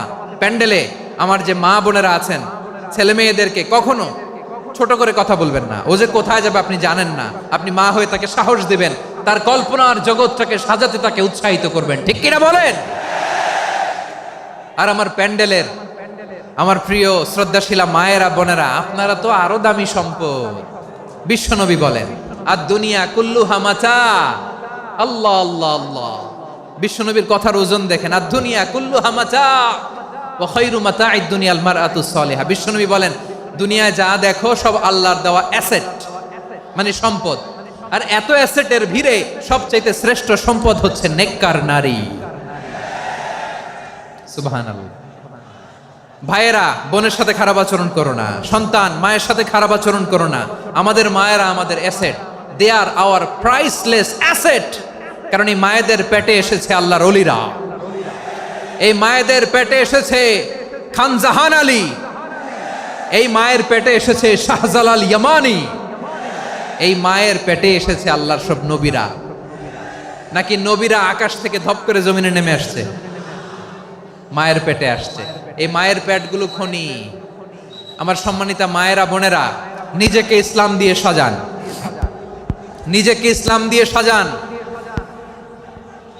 নিজেকে পবিত্র রাখুন, নিজের আব্রু ইমান ইজ্জতের হেফাজত করুন, কোরআন পড়ুন, সুন্নাহ পড়ুন। আপনি জানেন না আপনার গর্ভে কে আসছে, কোন ক্ষণজন্মা পুরুষকে আল্লাহ তাআলা আপনার গর্ভে পাঠাবে আপনি জানেন না। মায়েরা, নিজেদেরকে পবিত্র রাখুন, ইসলাম চর্চা করুন, কোরআন চর্চা করুন, নৈতিকতা দিয়ে নিজেকে সাজান। যশোরের জেনজি, নিজেদেরকে প্রস্তুত রাখো আগামীর বাংলাদেশের জন্য। নৈতিকতা, মোরালিটি, ভ্যালিউজ দিয়ে নিজেকে সাজাও, ইসলাম দিয়ে নিজেকে সাজাও। কারণ আগামীর বাংলাদেশ ইসলামের বাংলাদেশ। বাংলাদেশের আসল পরিচয় ইসলাম। বাংলাদেশের আসল পরিচয় কি? সবাই বলে না। বাংলাদেশের আসল পরিচয় কি? এই ইসলাম নিয়ে আমরা সংসদ ভবন সাজাবো, রাজি আছি না নাই? শেকড় ভুলে যাওয়া যাবে না। আমরা ধাপে ধাপে শারিয়া আইনের দিকে যাব ইনশাআল্লাহ, কিন্তু জঙ্গিবাদ দিয়ে নয়, কট্টরপন্থা দিয়ে নয়। আমরা ইন্টেলেকচুয়ালি, গ্রাজুয়ালি, ধাপে ধাপে শারিয়া আইনের দিকে মুভ করব ইনশাআল্লাহ। বলো লিল্লাহি তাকবীর। এদেশের আসল পরিচয় সবাই বলে না, আওয়াজ করে, এদেশের আসল পরিচয়। এদেশে আজান শুনে সূর্য ওঠে শহর গ্রামে, এদেশে আজান শুনে সূর্য ডুবে সন্ধ্যা নামে, এদেশে সকল কাজে সবাই বলে বিসমিল্লাহ, এদেশে ভালো কিছু দেখে শুনে হাসি মুখে সবাই বলে মাশা আল্লাহ। সুবহানাল্লাহ, সুবহানাল্লাহ, সুবহানাল্লাহ, সুবহানাল্লাহ, সুবহানাল্লাহ, সুবহানাল্লাহ, সুবহানাল্লাহ, সুবহানাল্লাহ। ও নবীন তরুণ, তোমার কিসের এত ভয়? জেনে রেখো বাংলাদেশের আসল পরিচয়। বাংলাদেশের আসল পরিচয় ইসলাম। আওয়াজ তুলে বলো, আসল পরিচয় কি? এদেশে পরস্পরে দেখা হলে দেয় সালাম, এদেশে আমজনতার হৃদয় জুড়ে পাক্কালাম। ঠিক কি না? এদেশে বিপদ এলে সর্বজনে সর্বক্ষণে দোয়া পড়ে ইন্না লিল্লাহ, সুবহানাল্লাহ, সুবহানাল্লাহ, সুবহানাল্লাহ, সুবহানাল্লাহ। এদেশে আজান শুনে সূর্য ওঠে শহর গ্রামে, এদেশে আজান শুনে সূর্য ডুবে সন্ধ্যা নামে, এদেশে সকল কাজে সবাই বলে বিসমিল্লাহ, এদেশে ভালো কিছু দেখে শুনে হাসি মুখে সবাই বলে মাশা আল্লাহ।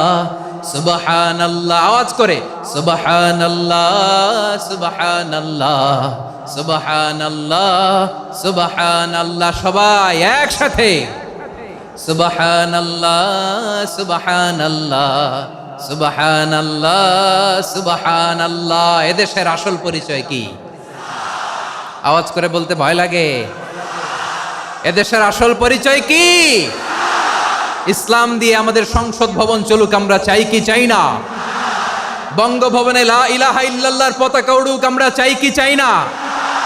প্রতিটি জেলা অফিসে, ডিসি অফিসে লা ইলাহার পতাকা ঝুলুক, আমরা চাই কি চাই না? কারা কারা চাই হাত তুলে আল্লাহরে দেখায়।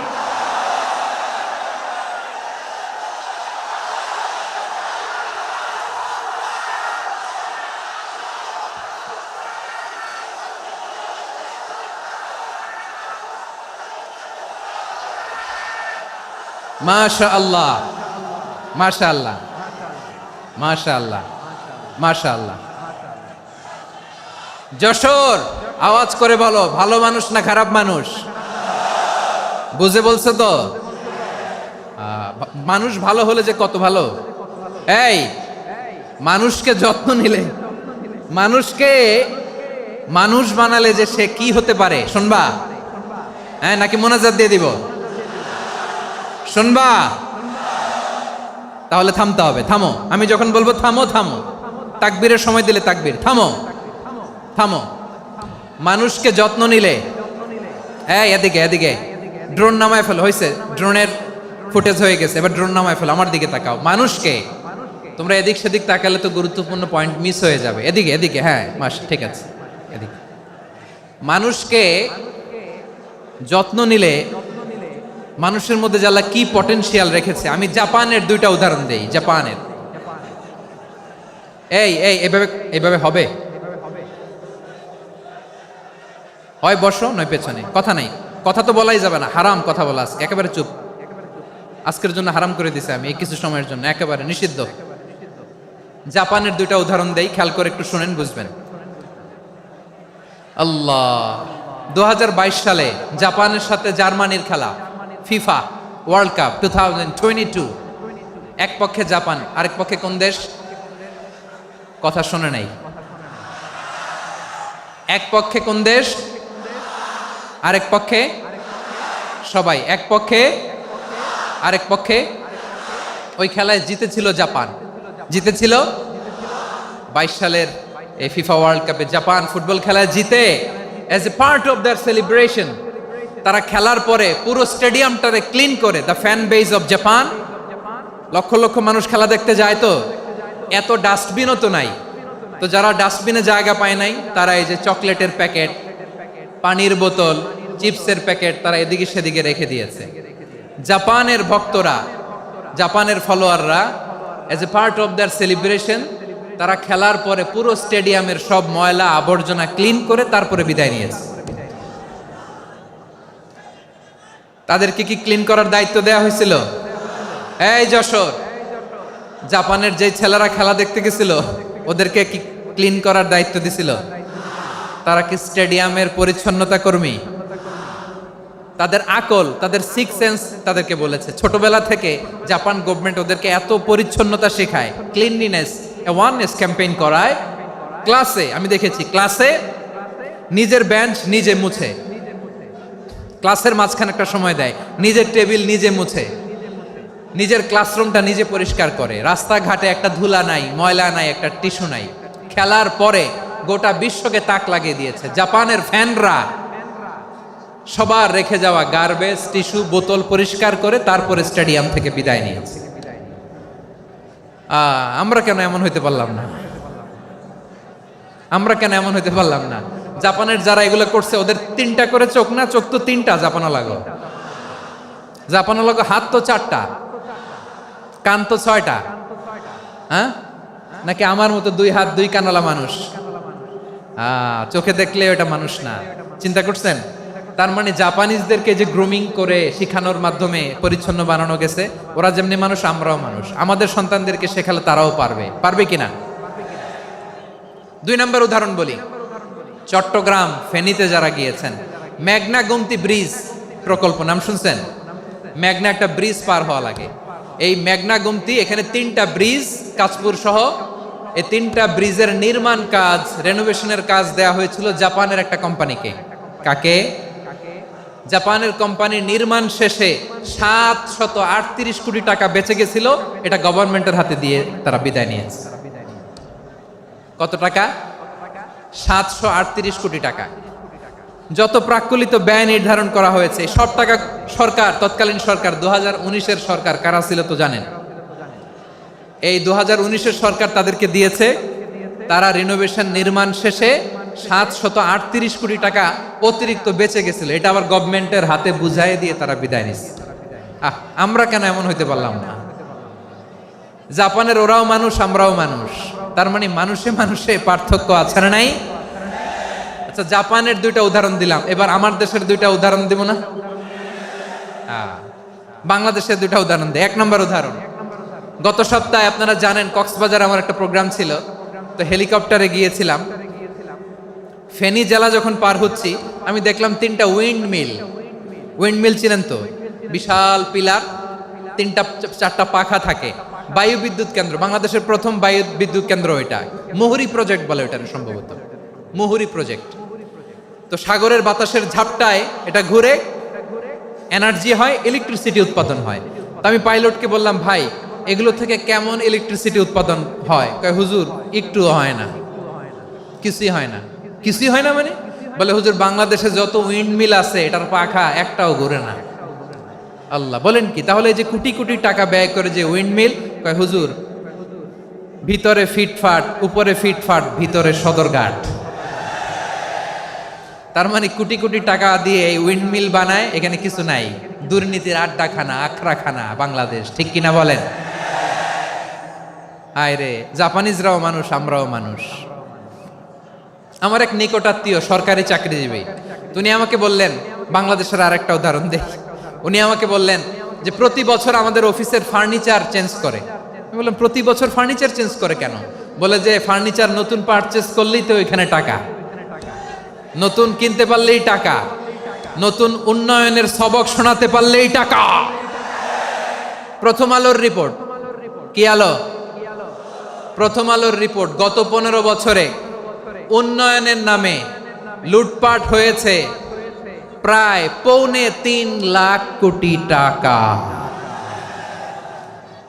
কার রিপোর্ট? আমাদের বানানো কথা, প্রথম আলোর রিপোর্ট। গত 15 বছরে কারা ছিল জানেন তো? হ্যাঁ, শুধু ওনাদেরকেই দোষ দিয়ে লাভ নাই। স্বাধীনতার পর থেকে শুধু শাসকের হাত বদল হয়েছে, আমরা কিছু পাই নাই, ঠিক কিনা বলেন? শুধু ওনাদের দোষ দিয়ে কি লাভ?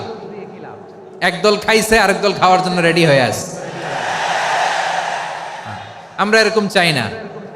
আমরা চাই স্বাধীন সার্বভৌম বাংলাদেশ, আমরা চাই দুর্নীতিমুক্ত বাংলাদেশ।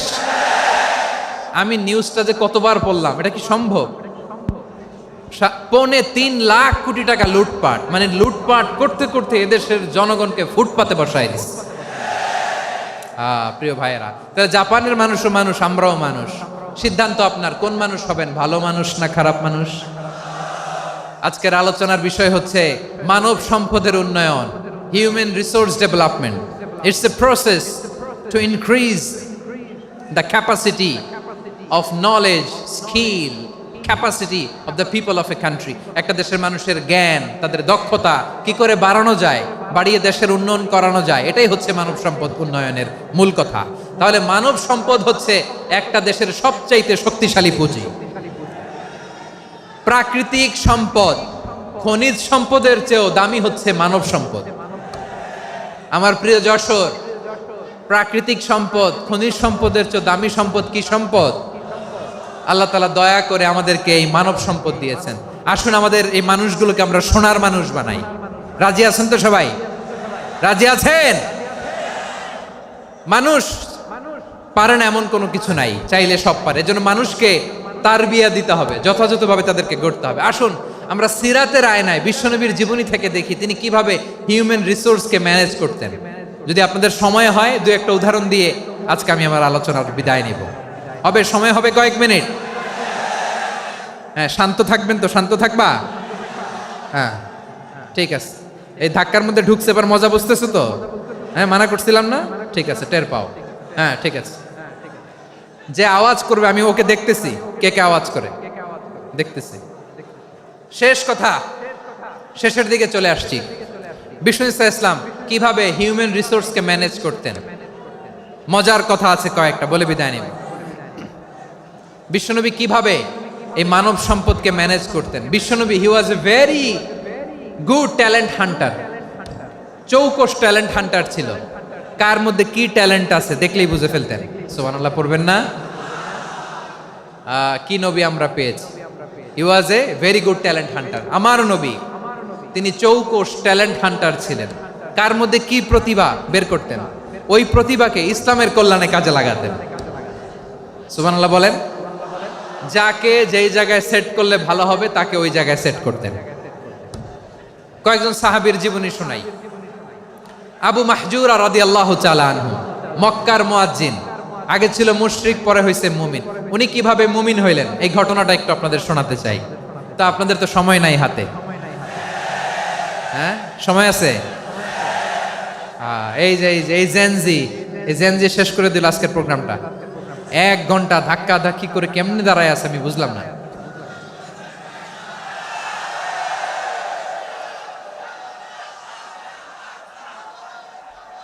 না না তাকবিন না, চুপ করতে হবে। What I need you stop, just shut up, চুপ। হ্যাঁ ঠিক আছে, এভাবে।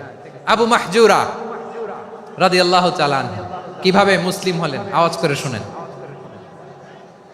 হুনাইনের যুদ্ধ 8ম হিজরি, বিষ্ণু ইসা ইসলাম হুনাইনের যুদ্ধ শেষে ফিরতেছেন। পথিমধ্যে বেলাল রাদিয়াল্লাহু তাআলা আনহু, এই যে আবার কথা, আই রে আল্লাহ রে, এখানে ধাক্কা ধাক্কি কেন? চলে যাও, পেছনে যাও, পেছনে যাও। কি আজীব তামাশা, যেখানে যায় এখানে ধাক্কা ধাক্কি, মারামারি, গায়ের উপরে কাঁধের উপরে শাউটিং। অনেক গুরুত্বপূর্ণ কথা পয়েন্ট করে নিয়ে আসি যে বলবো, এই শাউট করার কারণে প্রোগ্রামটাই নষ্ট করে দেয়। আসছে আমার ভালোবাসা দেখাইতে, প্রোগ্রামটাই শেষ করে দিয়ে চলে যায়। স্টপ, আবার কথা বল, স্টপ। হুনাইনের যুদ্ধে 8ম হিজরি, কত হিজরি সবাই বলেন না একটু, কত হিজরি? 8ম হিজরিতে হুনাইনের যুদ্ধে রাসূল সাল্লাল্লাহু আলাইহি ওয়াসাল্লাম ফিরে আসতেছেন মদিনায়। পথিমধ্যে বেলাল রাদিয়াল্লাহু তাআলা আনহু আজান দিচ্ছেন। কি দিচ্ছেন? তো পাশে ছিল মুশরিকদের একটা পল্লী, কিছু মুশরিক তরুণ, কিছু অমুসলিম কিশোর, তারা আজানকে ব্যঙ্গ করতেছে। আমাদের বাংলায় মুখ ভেঙ্গানো বলে আর কি। বেলাল রাদিয়াল্লাহু তাআলা আনহু আজান দিচ্ছেন, ওই বাচ্চাগুলো মুশরিক, তো ওরা আজানকে ব্যঙ্গ করতেছে, বিকৃতি করে ওরাও আজান দিচ্ছে। উদ্দেশ্য হচ্ছে আজানকে নিয়ে ঠাট্টা করা। উদ্দেশ্য কি? ঠাট্টা করা। ব্যাপারটা মনে কষ্ট পাওয়ার মতো ব্যাপার না? কিন্তু বিশ্বনবী ওইখানে দেখেন কি খুঁজলেন। বিশ্বনবী খেয়াল করলেন অমুসলিম কিশোরদের মধ্য থেকে একটা কিশোরের গলাটা বড় দরাজ গলা, কণ্ঠটা বড় সুন্দর। খেয়াল করে দেখলেন যে কিছু কিশোর বেলালের আজানকে ব্যঙ্গ করে, বিকৃতি করে, কিন্তু একজনের কণ্ঠ দেখতে পাচ্ছেন না এত দূরে, কিন্তু কণ্ঠটা বড় সুন্দর, দরাজ গলা। বিশ্বনবী সাহাবীদেরকে বললেন, ধরো এগুলারে, ধরো। সবগুলারে ধরে বিশ্বনবীর সামনে আনা হলো। ওরা হাঁটু গেড়ে বসলো। বিশ্বনবী বললেন, তোমাদের মধ্যে কে যেন ব্যঙ্গ করে আজান দিচ্ছিল, তার গলাটা বড় উঁচু, গলার বেসটা বড় মজবুত, মেলোডিয়াস, সুমধুর কণ্ঠ, কে? আবু মাহজুরা বলে, আমার বন্ধুরা সবাই আমার দিকে আঙ্গুল দেখায়, আমি পড়ে গেছি বিপদে। রাসূল সাল্লাল্লাহু আলাইহি ওয়াসাল্লাম বাকি অমুসলিম তরুণদেরকে ছেড়ে দিলেন, বললেন তোমরা যাও। এবার আবু মাহজুরারে পাইছে। আবু মাহজুরার চুলের মধ্যে হাত দিলেন বিশ্বনবী, মাথায় হাত দিয়ে বললেন, এবার আজান দাও দেখি। আবু মাহজুরা বলে, আমি তো আজান দিতে জানি না, কারণ আমি তো বেলালেরটা শুইনা দিছি, আমার তো মুখস্থ নাই, আমি তো আজান দিতে জানি না। বিশ্বনবী বললেন, জানো না? তাহলে আসো, আমি তোমারে শিখাই দেই। সুবহানাল্লাহ পড়েন। আবু মাহজুরা হাঁটু গেড়ে বসে, বিশ্বনবীর মোবারক হাত আবু মাহজুরার চুলের মধ্যে। বিশ্বনবী আজানের মুআল্লিম আবু মাহজুরাকে বলতেছে, ঠিক আছে তোমারে শিখাই দিচ্ছি, আমি যা যা বলবো আমার সাথে সাথে বলো, পারবা? আবু মাহজুরা বলে, পারবো। বিশ্বনবী আজান দিচ্ছেন, মাথায় হাত দিয়ে, আল্লাহু আকবার,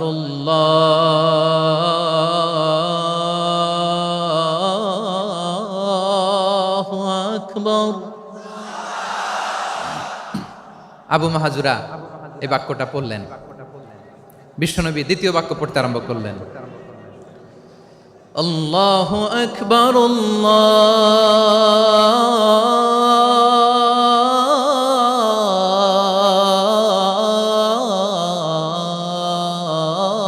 আল্লাহু আকবার। আবু মাহজুরা এই বাক্যটাও বললেন। বিশ্বনবী আবু মাহজুরার মাথার মধ্যে হাত দিয়ে তৃতীয় বাক্য বললেন, আশহাদু আল্লা ইলাহা ইল্লাল্লাহ।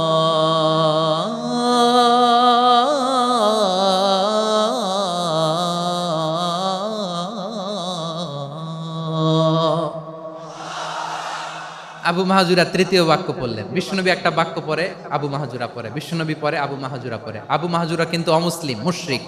আবু মাহাজুরা বলে, এক একটা বাক্য পড়ি আমার কলিজাটা গলে ঠান্ডা হয়ে যায়। এতদিন মোহাম্মদকে গালি দিতাম, এখন মোহাম্মদ আমার মাথায় যখন হাত রাখছে আমার সারা শরীর ঠান্ডা হয়ে গেছে। বিশ্বনবী আজান শিখাচ্ছেন, একটা একটা বাক্য পড়ে আবু মাহাজুরাও পড়ে, বিশ্বনবী পড়ে আবু মাহাজুরাও পড়ে। পুরো বাক্যগুলো যখন শেষ, আজান শেষ, আবু মাহাজুরাও যখন পুরো আজান পড়লেন, আবু মাহাজুরা বললেন, এতদিন মোহাম্মদের চেহারা দেখলে আমার ঘৃণা লাগতো, আজ থেকে মোহাম্মদের চেহারার চেয়ে প্রিয় চেহারা আমার কাছে নাই। আবু মাহাজুরা বললেন, ও মুহাম্মদ, আজানের বাক্য তো আপনি আমারে শেখালেন, এখানেই শেষ করবেন না, আপনি আমারে পড়ায় দেন লা ইলাহা ইল্লাল্লাহু মুহাম্মাদুর রাসূলুল্লাহ সাল্লাল্লাহু আলাইহি ওয়াসাল্লাম। বিশ্বনবীর সাথে দাঁড়িয়ে উনি শাহাদা পড়ে মুসলমান হয়ে গেলেন। এবার আবু মাহাজুরা বলে, ইয়া রাসূলুল্লাহ, ইয়া হাবিবাল্লাহ, আমি মুমিন হয়েছি, মুসলমান হয়েছি, আপনার কাছ থেকে আজান শিখার সৌভাগ্য আমি লাভ করেছি গো নবী। আমার কণ্ঠের বড় তারিফ করেছেন আপনি, আমার আজানকে আপনি পছন্দ করেছেন। একটা জিনিস আপনার কাছে চাই, আপনি আমাকে মক্কার মসজিদুল হারামের মুয়াজ্জিন হিসেবে অ্যাপয়েন্ট করে দেন। বিষ্ণু ইসা ইসলাম বললেন, যাও আবু মাহজুরা, আমি তোমাকে পৃথিবীর শ্রেষ্ঠতম মসজিদ মক্কার মসজিদুল হারামের মুয়াজ্জিন হিসেবে অ্যাপয়েন্ট করে দিলাম। দেখছেন কিভাবে ট্যালেন্ট হান্টিং করতে হয়, কিভাবে হিউম্যান রিসোর্স মানব সম্পদকে ব্যবহার করতে হয়। আসছিল আজানকে ভেঙাইতে, আসছিল কেন? আজানকে ব্যঙ্গ করার জন্য, বিকৃত করার জন্য। আজানকে বিকৃত করতে যে ইসলামের সবচেয়ে শ্রেষ্ঠ মসজিদের মুয়াজ্জিন হয়ে গেল। পড়েন সুবহানাল্লাহ। হযরত আবু মাহজুরা রাদিয়াল্লাহু তাআলা আনহু ওনার এই সুললিত কণ্ঠ ব্যবহার করে মসজিদুল হারামে এত সুন্দর করে আল্লাহু আকবার বলে আজান দিতেন। মানুষগুলোর, মুসল্লিগুলোর, মক্কাবাসীর হৃদয়কে তিনি বিগলিত করে দিতেন, মানুষের হৃদয়কে ঠান্ডা হয়ে যেত। শুধু এখানেই শেষ না আমার যশোরের ভাইয়েরা। বিশ্বনবী যখন সাইয়েদনা আবু মাহজুরা রাদিয়াল্লাহু তাআলা আনহুকে আজান শিখাচ্ছিলেন, বলেন তো বিশ্বনবীর হাতটা কোথায় ছিল? আবু মাহজুরার মাথার সামনে, এই চুলের উপরে ছিল। আবু মাহজুরা ওই স্মৃতিটাকে ধারণ করবার জন্য, ওই স্মৃতিকে বহন করার জন্য বিশ্বনবীর মোবারক হাত আবু মাহজুরার কপালের চুলের যেই জায়গায় লেগেছে, মৃত্যুর আগের দিন পর্যন্ত আবু মাহজুরা মাথার ওই চুলে কোনোদিন ছুরি আর কামার লাগায় নাই, সেখানে কেচি লাগায় নাই, চুলের মধ্যে খুর লাগায় নাই। আবু মাহজুরা ডান দিকের চুল কাটতো, বাম দিকের চুল কাটতো, পেছনের চুল কাটতো, সামনের চুল কাটতো না। আবু মাহজুরা রাদিয়াল্লাহু তাআলা আনহুর সামনের চুলগুলো বড় হতে হতে যখন এত বড় হয়ে যায়, তিনি চুলগুলো পেঁচিয়ে মাথার মধ্যে রাখতেন, তারপরে তিনি পাগড়ি পরতেন। সবাই জিজ্ঞেস করতো, আবু মাহজুরা, এটা আবার কেমন স্টাইল? দেখতে তোমারে কি বিদঘুটে লাগে, কেমন অড লাগে, কেমন খারাপ দেখা যায়। মক্কায় এমন কোন মানুষ তো দেখি নাই, ডানে চুল কাটে, বায়ে চুল কাটে, পেছনে চুল কাটে, সামনে কাটে না। ওরে আবু মাহজুরা, কেমন দেখা যায় তোমারে, তুমি সামনের চুল কাটো না কেন? আবু মাহজুরা বলে, আমি হাঁটু গেড়ে পেয়ারা নবীর সামনে বসেছিলাম, আমার এই মাথার চুলের মধ্যে মুবারক হাত লাগিয়ে বিশ্বনবী নিজে আমাকে আজানের প্রতিটা বাক্য শিক্ষা দিয়েছেন। বিশ্বনবীর মোবারক হাত, পবিত্র হাত আমার মাথার চুলের যেই জায়গায় লেগেছে, আমি চাই ওই চুলগুলা নিয়ে আমি আমার কবরের ভিতরে যাব। সাইয়েদনা আবু মাহজুরা রাদিয়াল্লাহু তাআলা আনহু ইন্তেকালের আগের পর্যন্ত মাথার সামনের চুলগুলা কাটে নাই। মাথার সামনের চুল তিনি কাটেন নাই। সুবহানাল্লাহ বিহামদি। কেমন ভালোবাসতেন বিশ্বনবী সাহাবীদেরকে, সাহাবারা কেমন ভালোবাসতেন বিশ্বনবীকে। সামনের চুলগুলো বড় হতে হতে এত বড় ছিল, পেঁচিয়ে রেখে পাগড়ি পরতেন, কাটতেন না। নবীর হাত লেগেছিল, সুবহানাল্লাহ পড়েন। তাহলে what is the lesson? Moral of the story কি? মোরাল অফ দ্য স্টোরি হচ্ছে, আসছিল আজানকে ব্যঙ্গ করার জন্য, বিকৃত করার জন্য, হয়ে গেল মসজিদুল হারামের মুয়াজ্জিন। দেখেন বিশ্বনবী একটা খারাপ সিচুয়েশনের মধ্যে থেকে কি ভালো জিনিস বের করে আনলেন। আমি যে শুরুতে বলেছি কিভাবে তিনি হিউম্যান রিসোর্সকে ডেভেলপ করেছেন, ম্যানেজ করেছেন। তিনি যে চৌকস ট্যালেন্ট হান্টার ছিল, দেখেন সবার মধ্যে থেকে এর বাছাই করে মুয়াজ্জিন বানাই দিয়েছেন। সুবহানাল্লাহ পড়েন। তার মানে এই না সবাইরে ধরে ধরে উনি মুয়াজ্জিন বানাইছেন। যার যেই ট্যালেন্ট আছে তাকে ওই কাজে অ্যাসাইন করেছেন।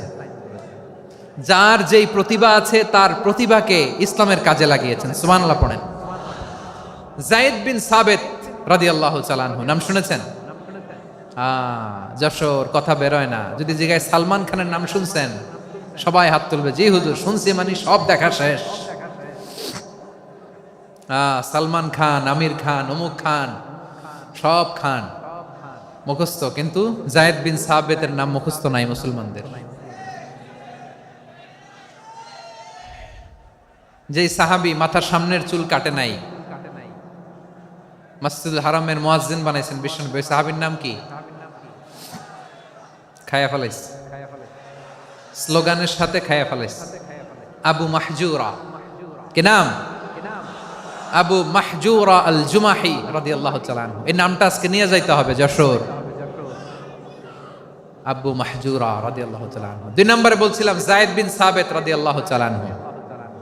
বিশ্বনবী দেখলেন মদিনার এই আনসারী সাহাবী হাইলি ট্যালেন্টেড, ইন্টেলেকচুয়াল, মেরিটোরিয়াস, জ্ঞানের প্রতি তার আকর্ষণ, মারাত্মক আকর্ষণ। বিশ্বনবী তাকে দায়িত্ব দিলেন, কোরআন যা নাজিল হয় তুমি লিখো, কাতিবুল ওয়াহি বানায় দিলেন। সুবহানাল্লাহ। যায়েদ বিন সাবেতরে আবার আজান শিখান নাই, কারণ তার মধ্যে বিশ্বনবী প্রতিভা দেখেছেন, একাডেমিক প্রতিভা। বিশ্বনবীর একাডেমিক প্রজেক্টগুলো তিনি হ্যান্ডেল করতেন। যায়েদ বিন সাবেত ছিল বিশ্বনবীর ব্যক্তিগত সচিব। কি ছিল?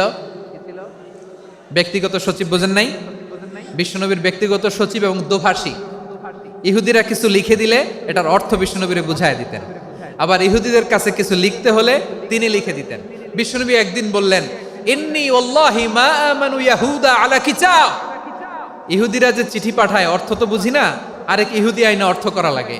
আবার ইহুদিদের কাছে কিছু লিখে পাঠাইতে চাইলে আমরা তো লিখতে পারি না, ইহুদিরে দিয়ে লেখা লাগে। ওরা যে পয়রা শোনায় লিখে দেয়, আমি ওদের বিশ্বাস করি না। আমার নিজের একজন লোক দরকার। বিশ্বনবী এই যায়েদ বিন সাবেতকে চুজ করলেন ল্যাঙ্গুয়েজের জন্য। উনি বললেন, যায়েদ তোমার সফট স্কিলকে ডেভেলপ করতে হবে, তুমি হিব্রু ল্যাঙ্গুয়েজ শিখে ফেলো। যায়েদ বিন সাবেত বলল, বিশ্বনবীর মোটিভেশন আর ইন্সপিরেশন পেয়ে আমি 15 দিনে ইহুদিদের এই হিব্রু ল্যাঙ্গুয়েজ শিখে ফেললাম। শুধু শিখে ফেললাম না, হাত্তা হাদিকতু, even I became master in the language. এই ভাষা আমি পারদর্শী হয়ে গেলাম। এরপরে ইহুদিরা চিঠি লিখে পাঠালে আর কোনো ইহুদি ডাকা লাগতো না, আমি নবীর এটার অর্থ শুনে পরে বুঝাই দিতাম। আবার ইহুদিদের কাছে চিঠি লেখা লাগলে আমি যায়েদ বিন সাবেত চিঠি লিখে দিতাম। সুবহানাল্লাহ।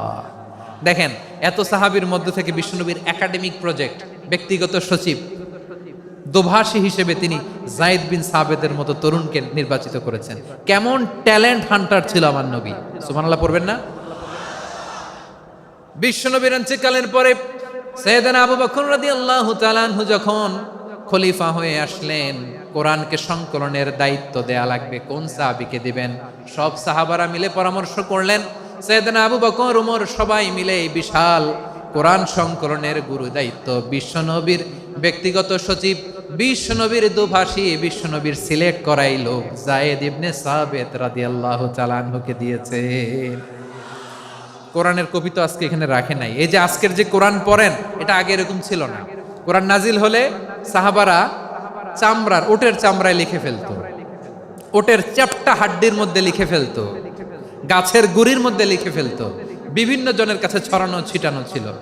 আবু বকর রাদিয়াল্লাহু তাআলা আনহু একসাথে করলেন, পরবর্তীতে উসমান রাদিয়াল্লাহু তাআলা আনহু একসাথে করলেন 114 সূরার। এখন এই মুসহাফ, এই কম্পাইলেশন, এই কপি আমরা পেয়েছি, যার হিউজ কন্ট্রিবিউশন ছিল। এই পুরো কোরআন কম্পাইলেশনের প্রজেক্ট ম্যানেজার ছিল যায়েদ বিন সাবেত রাদিয়াল্লাহু তাআলা। কোরআন কম্পাইলেশনের প্রজেক্ট ম্যানেজার। দেখেন উনারে মাথায় হাত দিয়ে আজান শিখায় নাই। সুবহানাল্লাহ কইবেন না? তাহলে প্রথম সাহাবী আবু মাহজুরাকে মুয়াজ্জিন বানাইলেন, যায়েদ বিন সাবেতকে ব্যক্তিগত সচিব আর দোভাষী বানালেন, মুসআব ইবনে উমাইর রাদিয়াল্লাহু তাআলা আনহুকে ইসলামের প্রথম অ্যাম্বাসেডর বানালেন। তাহলে তৃতীয় নাম্বার একজন সাহাবীর নাম বলছি, মুসআব ইবনে উমাইর। মুসআব কি নাম? নামটা কেমন লাগে? এই কয়েকজনের ভাল লাগে, বাকিদের ভাল লাগে না? ভাল লাগে? এই এই আর কয়েকটা মিনিট দেওয়া যাবে না আমাকে আল্লাহর রাস্তে? হ্যাঁ ঠিক আছে, আমি তোমাদেরকে ভালোবাসা দেখাবো, দোয়া করব যদি চুপ থাকো, একেবারে চুপ, কষ্ট সহ্য করো। বাকিরে যা সওয়াব পাবে তোমরা ডবল পাবা, যেহেতু কষ্ট বেশি, কিন্তু চুপ। 3 নাম্বার সাহাবীর নাম মুসআব। এই ধাক্কাধাক্কি কেন? ধাক্কাধাক্কি কেন রে ভাই? না না না, এরকম হইলে আসবো না যশোর, আমি আর আসবো না। হয় পিছনে চলে যাও, নাহলে চুপ, ধাক্কাধাক্কি নাই। 3 নাম্বার সাহাবীর নাম মুসআব। কি নাম? He was the first ambassador in Islam. ইসলামের প্রথম ডিপ্লোমাট, প্রথম কূটনৈতিক, ইসলামের প্রথম কূটনৈতিক, ইসলামের প্রথম ডিপ্লোমাট, প্রথম ambassador মুসআব ibn Umair.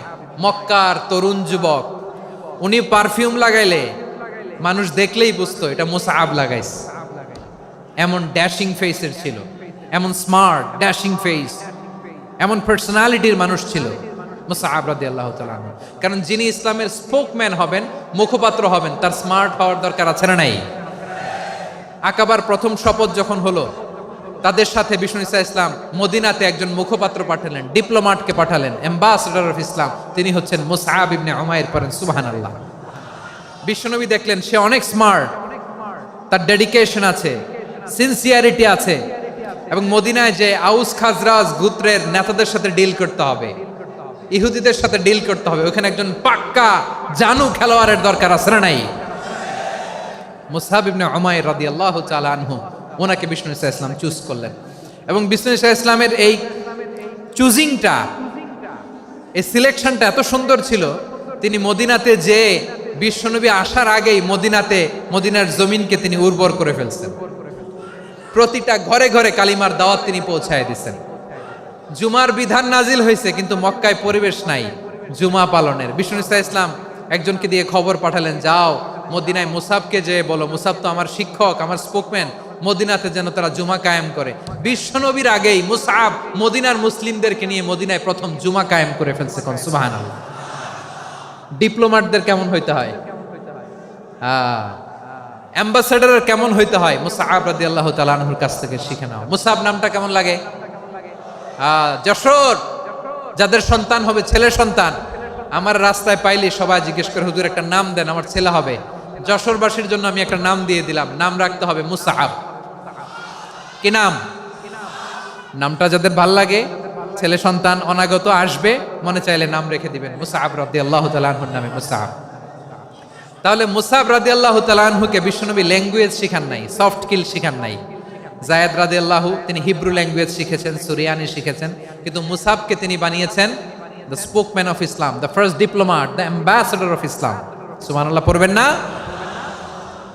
Abdullah ibn Abbas রাদিয়াল্লাহু তাআলা আনহু বিশ্বনবীর কাজিন, চাচাতো ভাই। আবার মাইমুনা রাদিয়াল্লাহু তাআলা আনহু, মাইমুনা নবীর স্ত্রী, তিনি ছিলেন আব্দুল্লাহর আপন খালা। তো নবীর বউ যদি ওনার খালা হয়, নবী তার কি? বুঝে নাই, নবী তার কি?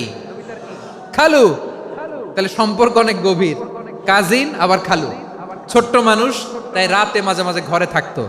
বিশ্বনবী দেখলেন আব্দুল্লাহ যেহেতু আমার ঘরে ঢুকতে পারে, আব্দুল্লাহরে এই উম্মতের বড় শিক্ষাবিদ বানাইতে হবে। কথা বোঝে নাই? আব্দুল্লাহকে কি বানাইতে হবে? শিক্ষাবিদ, এডুকেটর অফ দিস উম্মাহ, এই উম্মার শিক্ষাবিদ বানাইতে হবে। তাই আব্দুল্লাহ ইবনে আব্বাসকে বিশ্বনবী হাতে কলমে শিক্ষা দিয়েছেন। আহারে, আর এরপরে যে কি ভাষা আসবে তোমাদের জন্য আমার মুখ থেকে আমি নিজেও জানি না, আমি নিজেও জানি না। 1 ঘন্টা যাবত ধাক্কা ধাক্কি মারামারি। তো আসতে বলছে কে তোমাকে? পেছনে চলে যাও, জায়গা না পেলে। পুরো প্রোগ্রামটাই নষ্ট করে দিল।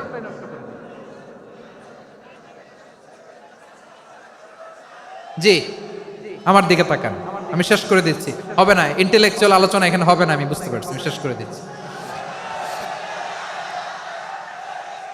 আব্দুল্লাহ ইবনে আব্বাস রাদিয়াল্লাহু তাআলা আনহু। মনোযোগ দিয়ে কয়েকটা মিনিট শুনুন, আমি এখনই শেষ করে দিচ্ছি, এরপর আওয়াজ করবে। এই যে এগুলো কি আমি বুঝলাম না। আমি বললাম না সব করা যাবে, বসে যাও, শুয়ে যাও, চলে যাও, আওয়াজ করা যাবে না। অন্যকে বসো এটাও বলার দরকার নেই, জাস্ট এদিকে তাকাও। আল্লাহ। আব্দুল্লাহ ইবনে আব্বাস রাদিয়াল্লাহু তাআলা আনহু, উনাকে বিশ্বনবী হাতে কলমে শিক্ষা দিয়েছেন, যেহেতু উম্মতের শিক্ষাবিদ হবেন, এডুকেটর হবেন। তো বিশ্বনবী রাতে যখন তাহাজ্জুদ পড়তেন, ছোট্ট আব্দুল্লাহ ঘরে থাকতো। বুঝতে পেরেছেন? ছোট্ট মানুষ তো ঘরে থাকতো। তো বিশ্বনবী তাহাজ্জুদের জন্য একবার দাঁড়িয়েছেন, ছোট্ট আব্দুল্লাহ ওযু করে দাঁড়াইছে। আচ্ছা বলেন তো, ইমাম আর মুসল্লি মোট যদি দুইজন হয়, একজন ইমাম একজন মুসল্লি, তো মুসল্লি ইমামের কোন দিকে দাঁড়াবে? ডানে দাঁড়াবে। ছোট্ট আব্দুল্লাহ বুঝে নাই, বিশ্বনবী তাহাজ্জুদ শুরু করেছেন, উনি ইক্তেদা করছেন আর দাঁড়াইছেন বায়ে। কোথায় দাঁড়িয়েছেন? আব্দুল্লাহ বলেন, যখন আমি বায়ে দাঁড়ালাম, আখাযা রাসূলুল্লাহ সাল্লাল্লাহু আলাইহি ওয়াসাল্লাম উযুনি আল ইউমনা ইয়াফতিলুহা, বিশ্বনবী নামাজরত অবস্থায় আমার কান ধরে টেনে আমার ডান দিকে এনে দাঁড় করায় দিলেন। পড়েন সুবহানাল্লাহ।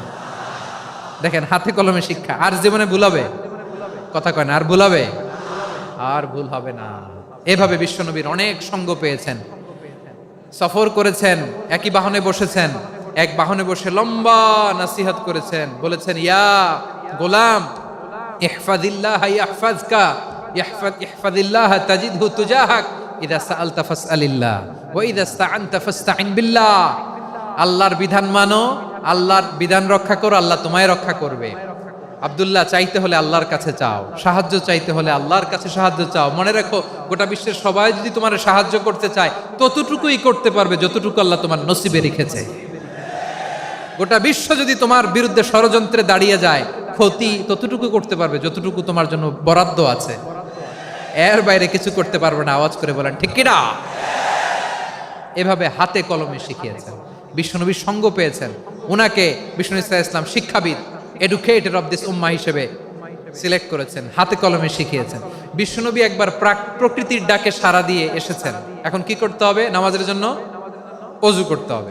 বিশ্বনবী এসেই দেখেন ওযুর বদনায় পানি ভরা, খুশি হয়ে গেলেন, বললেন কে রেখেছে পানি?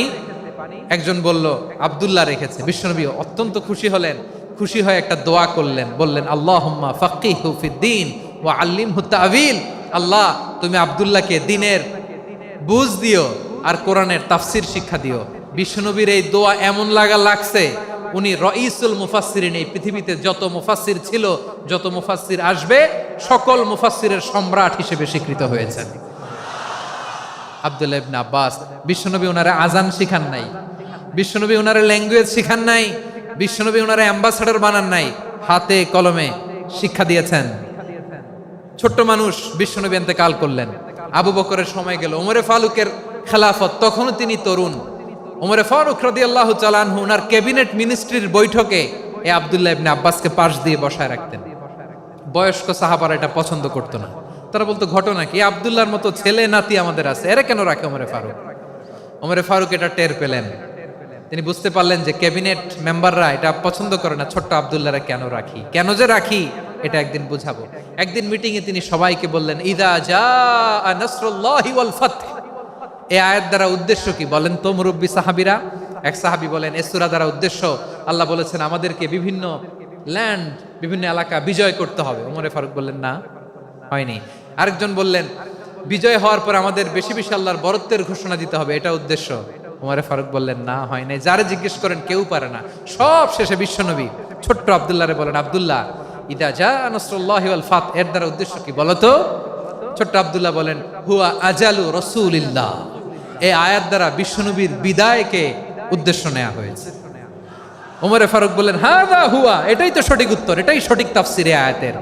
কারণ ইদা জাআ নাসরুল্লাহি ওয়াল ফাত, যখন আল্লাহর সাহায্য আর বিজয় আসবে, ওয়া রাআইতান নাসা ইয়াদখুলুনা ফি দীনিল্লাহি আফওয়াজা, আপনি দেখবেন দলে দলে ঢলে ঢলে বানের পানির মতো মানুষ ইসলামের দিকে ঢুকতেছে, ইসলামের বিজয় হয়েছে। তো ইসলামের বিজয়ের মিশন নিয়ে নবী আসছে, বিজয়ী যখন হয়ে গেছে এখন তো নবীর বিদায় হবে। জোরে বলেন ঠিক কিনা? কোন সাহাবী এই সূক্ষ্ম কথাটা ধরতে পারে নাই, ওই আব্দুল্লাহ ছাড়া। আব্দুল্লাহ যখন উত্তর দিছে সব সাহাবীদের টনক নড়েছে। এরপর থেকে কোনো ক্যাবিনেট মিটিং এ আর কোনো সাহাবারা কোনো প্রশ্ন করে নাই, আওয়াজ করে পড়েন সুবহানাল্লাহ। বিশ্বনবী আব্দুল্লাহ ইবনে আব্বাসকে দ্য এডুকেটর অফ দ্য উম্মাহ, উম্মার শিক্ষাবিদ হিসেবে গ্রহণ করেছেন। আওয়াজ করে পড়তে হবে আল্লাহু আকবার। সাহাবীদের নামগুলো মনে থাকবে? 1 নম্বরে আবু মাহজুরা, মুয়াজ্জিন বানাইছেন। যায়েদ ইবনে সাবিত, দোভাষী, ট্রান্সলেটর অফ প্রফেট, এবং তিনি ছিলেন বিশ্বনবীর ব্যক্তিগত সচিব। Musab ibn Umair, the first ambassador and diplomat of Islam. Abdullah ibn Abbas, এই উম্মার সবচেয়ে বড় এডুকেটর, শিক্ষাবিদ। আরেকজন ছিল আব্দুল্লাহ ইবনে মাসউদ রাদিয়াল্লাহু তাআলা। 2 আব্দুল্লাহ, আব্বাস গেল, আরেকজন হচ্ছে মাসউদ। মক্কার তরুণ, ছাগল পালতো মুশরিকের বিশ্বনবী আর আবু বকর রাদিয়াল্লাহু তাআলা আনহু একবার গেলেন, যে দেখে এই তরুণ দাঁড়ায় আছে। বিশ্বনবী বলেন, আমি খুব ক্ষুধার্ত, তোমার কাছে কি দুধ আছে ছাগলের? আব্দুল্লাহ ইবনে মাসউদ বলে, আছে। ওয়ালাকিন আনা মুতামান, কিন্তু যে দুধ আছে এটা আমানতের, আমি দিতে পারবো না। বিশ্বনবী এইটা শুনেই তার টার্গেট করে ফেলছে। আনা মুতামান, দুধ আছে কিন্তু এটা আমার মালিকের, আমি তো দরদ দেখাই, আমার মালিকের দুধ আপনি পথিক, আপনারা দিতে পারি না। বিশ্বনবী টার্গেট করে ফেলছেন, এরে আমার কাজে লাগাইতে হবে। বিশ্বনবী বললেন, আচ্ছা ঠিক আছে, দুধ দিও না, কিন্তু এমন ছাগি আছে কিনা যেই ছাগির সাথে কোনো ছাগলের মিলন হয় নাই, তার ওলানে দুধও আসে নাই, বাচ্চাও নাই, এরকম ছাগির থেকে যদি আমি দুধ খাই তাহলে তো সমস্যা নাই।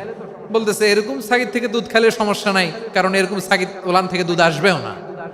বলতেছে, ঠিক আছে, এরকম একটা ছাগি নিয়ে আসা হলো। বিশ্বনবী বিসমিল্লাহ বলে ওই ছাগির ওলানে হাত দিলেন। হাত দিতে দেরি, পুরো ওলানটা দুধে ভরে যেতে দেরি হয় না। বিশ্বনবী আর আবু বকর রাদিয়াল্লাহু তাআলা আনহু দহন করে পেট ভরে খেলেন। এই দৃশ্য আব্দুল্লাহ ইবনে মাসউদের হৃদয়ে দাগ কাটলো। এই মুজিজা দেখে তিনি বললেন, আশহাদু আল্লা ইলাহা ইল্লাল্লাহ ওয়া আশহাদু আন্না মুহাম্মাদুর রাসূলুল্লাহ। তিনি ষষ্ঠ মুসলিম ছিলেন, 6 নম্বর মুসলমান। ওনাকে টার্গেট করে বিশ্বনবী দেখলেন এমন ইন্টেলেকচুয়াল ব্রেন, উনি সূক্ষ্ম সূক্ষ্ম জিনিস বুঝে বেশি, ফিকহি জ্ঞান ওনার মধ্যে বেশি। বিশ্বনবী ওনাকে কোরআনের জ্ঞান শিক্ষা দিতে লাগলেন। উনি বিশ্বনবী সবার কাছে কোরআন শোনায়, কিন্তু বিশ্বনবী নিজে আব্দুল্লাহ ইবনে মাসউদের কাছ থেকে কোরআন শুনতো। বিশ্বনবী একবার বললেন, ইকরা আলাইয়া ইয়া মাসউদ। ইবনে মাসউদ, একবার শোনাও তো কোরআন দেখি। আব্দুল্লাহ ইবনে মাসউদ বলে, আকরাউ আলাইকা ওয়া আলাইকা উনজিল। নবী, আপনার উপর কোরআন নাজিল হয় আর আমি আপনার সামনে কোরআন পড়ব। বিশ্বনবী বললেন, ইন্নী উহিব্বু আন আসমাআহু মিন গায়রি। আমি নিজে পড়তে যেমনি ভালোবাসি, অন্যে পড়ুক আমি শুনবো, এটাও আমি ভালোবাসি। সূরা নিসা তিনি তেলাওয়াত করে শুনিয়েছেন। এমন সূক্ষ্ম সূক্ষ্ম বিষয় বিশ্বনবী উনাকে ধরিয়ে দিয়েছেন। উনি হয়ে গিয়েছেন, আব্দুল্লাহ ইবনে আব্বাস হয়েছেন রাইসুল মুফাসসিরিন, উনি হয়ে গিয়েছেন ফাকিহুল উম্মাহ। ওনার চাইতে বড় ফকিহ এই পৃথিবী আর দেখবে না। চিল্লায় বলেন সুবহানাল্লাহ। উনি বলতেন, ওয়াল্লাহি ওয়াল্লাহি ইল্লাযী লা ইলাহা গায়রু মা উনজিলাত সূরাতুন ইল্লা ওয়া আনা আ'লামু আইনা উনজিলাত ওয়া ফীমা উনজিলাত। বিশ্বনবী এমন ভাবে কোরআনের দার্স আমাকে দিয়েছেন, কোরআনে যত সূরা নাজিল হয়েছে, যেখানে নাজিল হোক না কেন আমি জানি এটা কোথায় নাজিল হয়েছে এবং কোন প্রেক্ষাপটে নাজিল হয়েছে। এমন একটা সূরা নাই যে সূরার কোথায় নাজিল হয়েছে আমি মাসুদের জানা নাই, কোন প্রেক্ষাপটে নাজিল হয়েছে আমার জানা নাই। এরকম ঘটবে না। চিল্লায় বলেন আল্লাহু আকবার। এই আব্দুল্লাহ ইবনে মাসউদ রাদিয়াল্লাহু তাআলা আনহু ওমর ফারুকের সময় কুফার চিফ জাস্টিস ছিলেন। কুফা নগরীর চিফ জাস্টিস। চিফ জাস্টিস বুঝেন নাই? বিচারপতি। কি ছিলেন? সবাই বলে নাই, কি ছিলেন? বিচারপতি ছিলেন। এবং ওনার যে ফিকহি জ্ঞানের ধারা, এটাই আলকামা, ইব্রাহিম আন-নাখাই, হাম্মাদ ইবনে সুলাইমান হয়ে ইমাম আবু হানিফা পর্যন্ত পৌঁছেছে। এবং ওনার ফিকহি জ্ঞানের ধারাই হানাফি মাযহাবে অ্যাকসেপ্ট হয়েছে। আজও এগুলো হানাফি মাযহাবে চর্চিত হয়। হানাফি মাযহাবের সব ফিক আব্দুল্লাহ ইবনে মাসউদের ফিকহি জ্ঞানের ধারা থেকে নেওয়া হয়েছে। চিল্লায় পড়েন সুবহানাল্লাহ। তাহলে উনাকে বিশ্বনবী বানিয়েছেন জুরিস্ট, আইনবিদ, ফাকিহ। উনারে আজান শিখান নাই। হিউম্যান রিসোর্স ডেভেলপমেন্ট কিভাবে করবেন, মানব সম্পদের উন্নয়ন কিভাবে করতে হয়, কিভাবে যার যেখানে প্রতিভা কাজে লাগাতে হয় উনি দেখিয়েছেন। সুবহানাল্লাহ পড়বেন না? খালিদ বিন ওয়ালিদ নাম শুনছেন? কে কে শোনেন নাই? হাত তোলেন। কি ছিলেন? বীর যোদ্ধা, বীর যোদ্ধা ছিলেন খালিদ বিন ওয়ালিদ, কিন্তু তিনি ইসলাম ধর্ম গ্রহণ করেছেন অনেক দেরিতে, 8ম হিজরিতে। তার মানে 8ম হিজরির আগে উনি মুশরিকদের পক্ষে লড়াই করেছেন। ওনার হাতে কত মুসলিম সাহাবী যে নিহত হয়েছে হিসাব নাই। বিষ্ণুনবী টার্গেট করে রাখছে, তুমি আমাদের মুসলিমদের এত ক্ষতি করলা, তুমি যখন মুসলমান হবা তোমার দিয়ে আমি এমন কাম করামু যে এটা আর কেউ করতে পারবে না। সুবহানাল্লাহ নাই। যশোর ক্লান্ত হয়ে গেছে।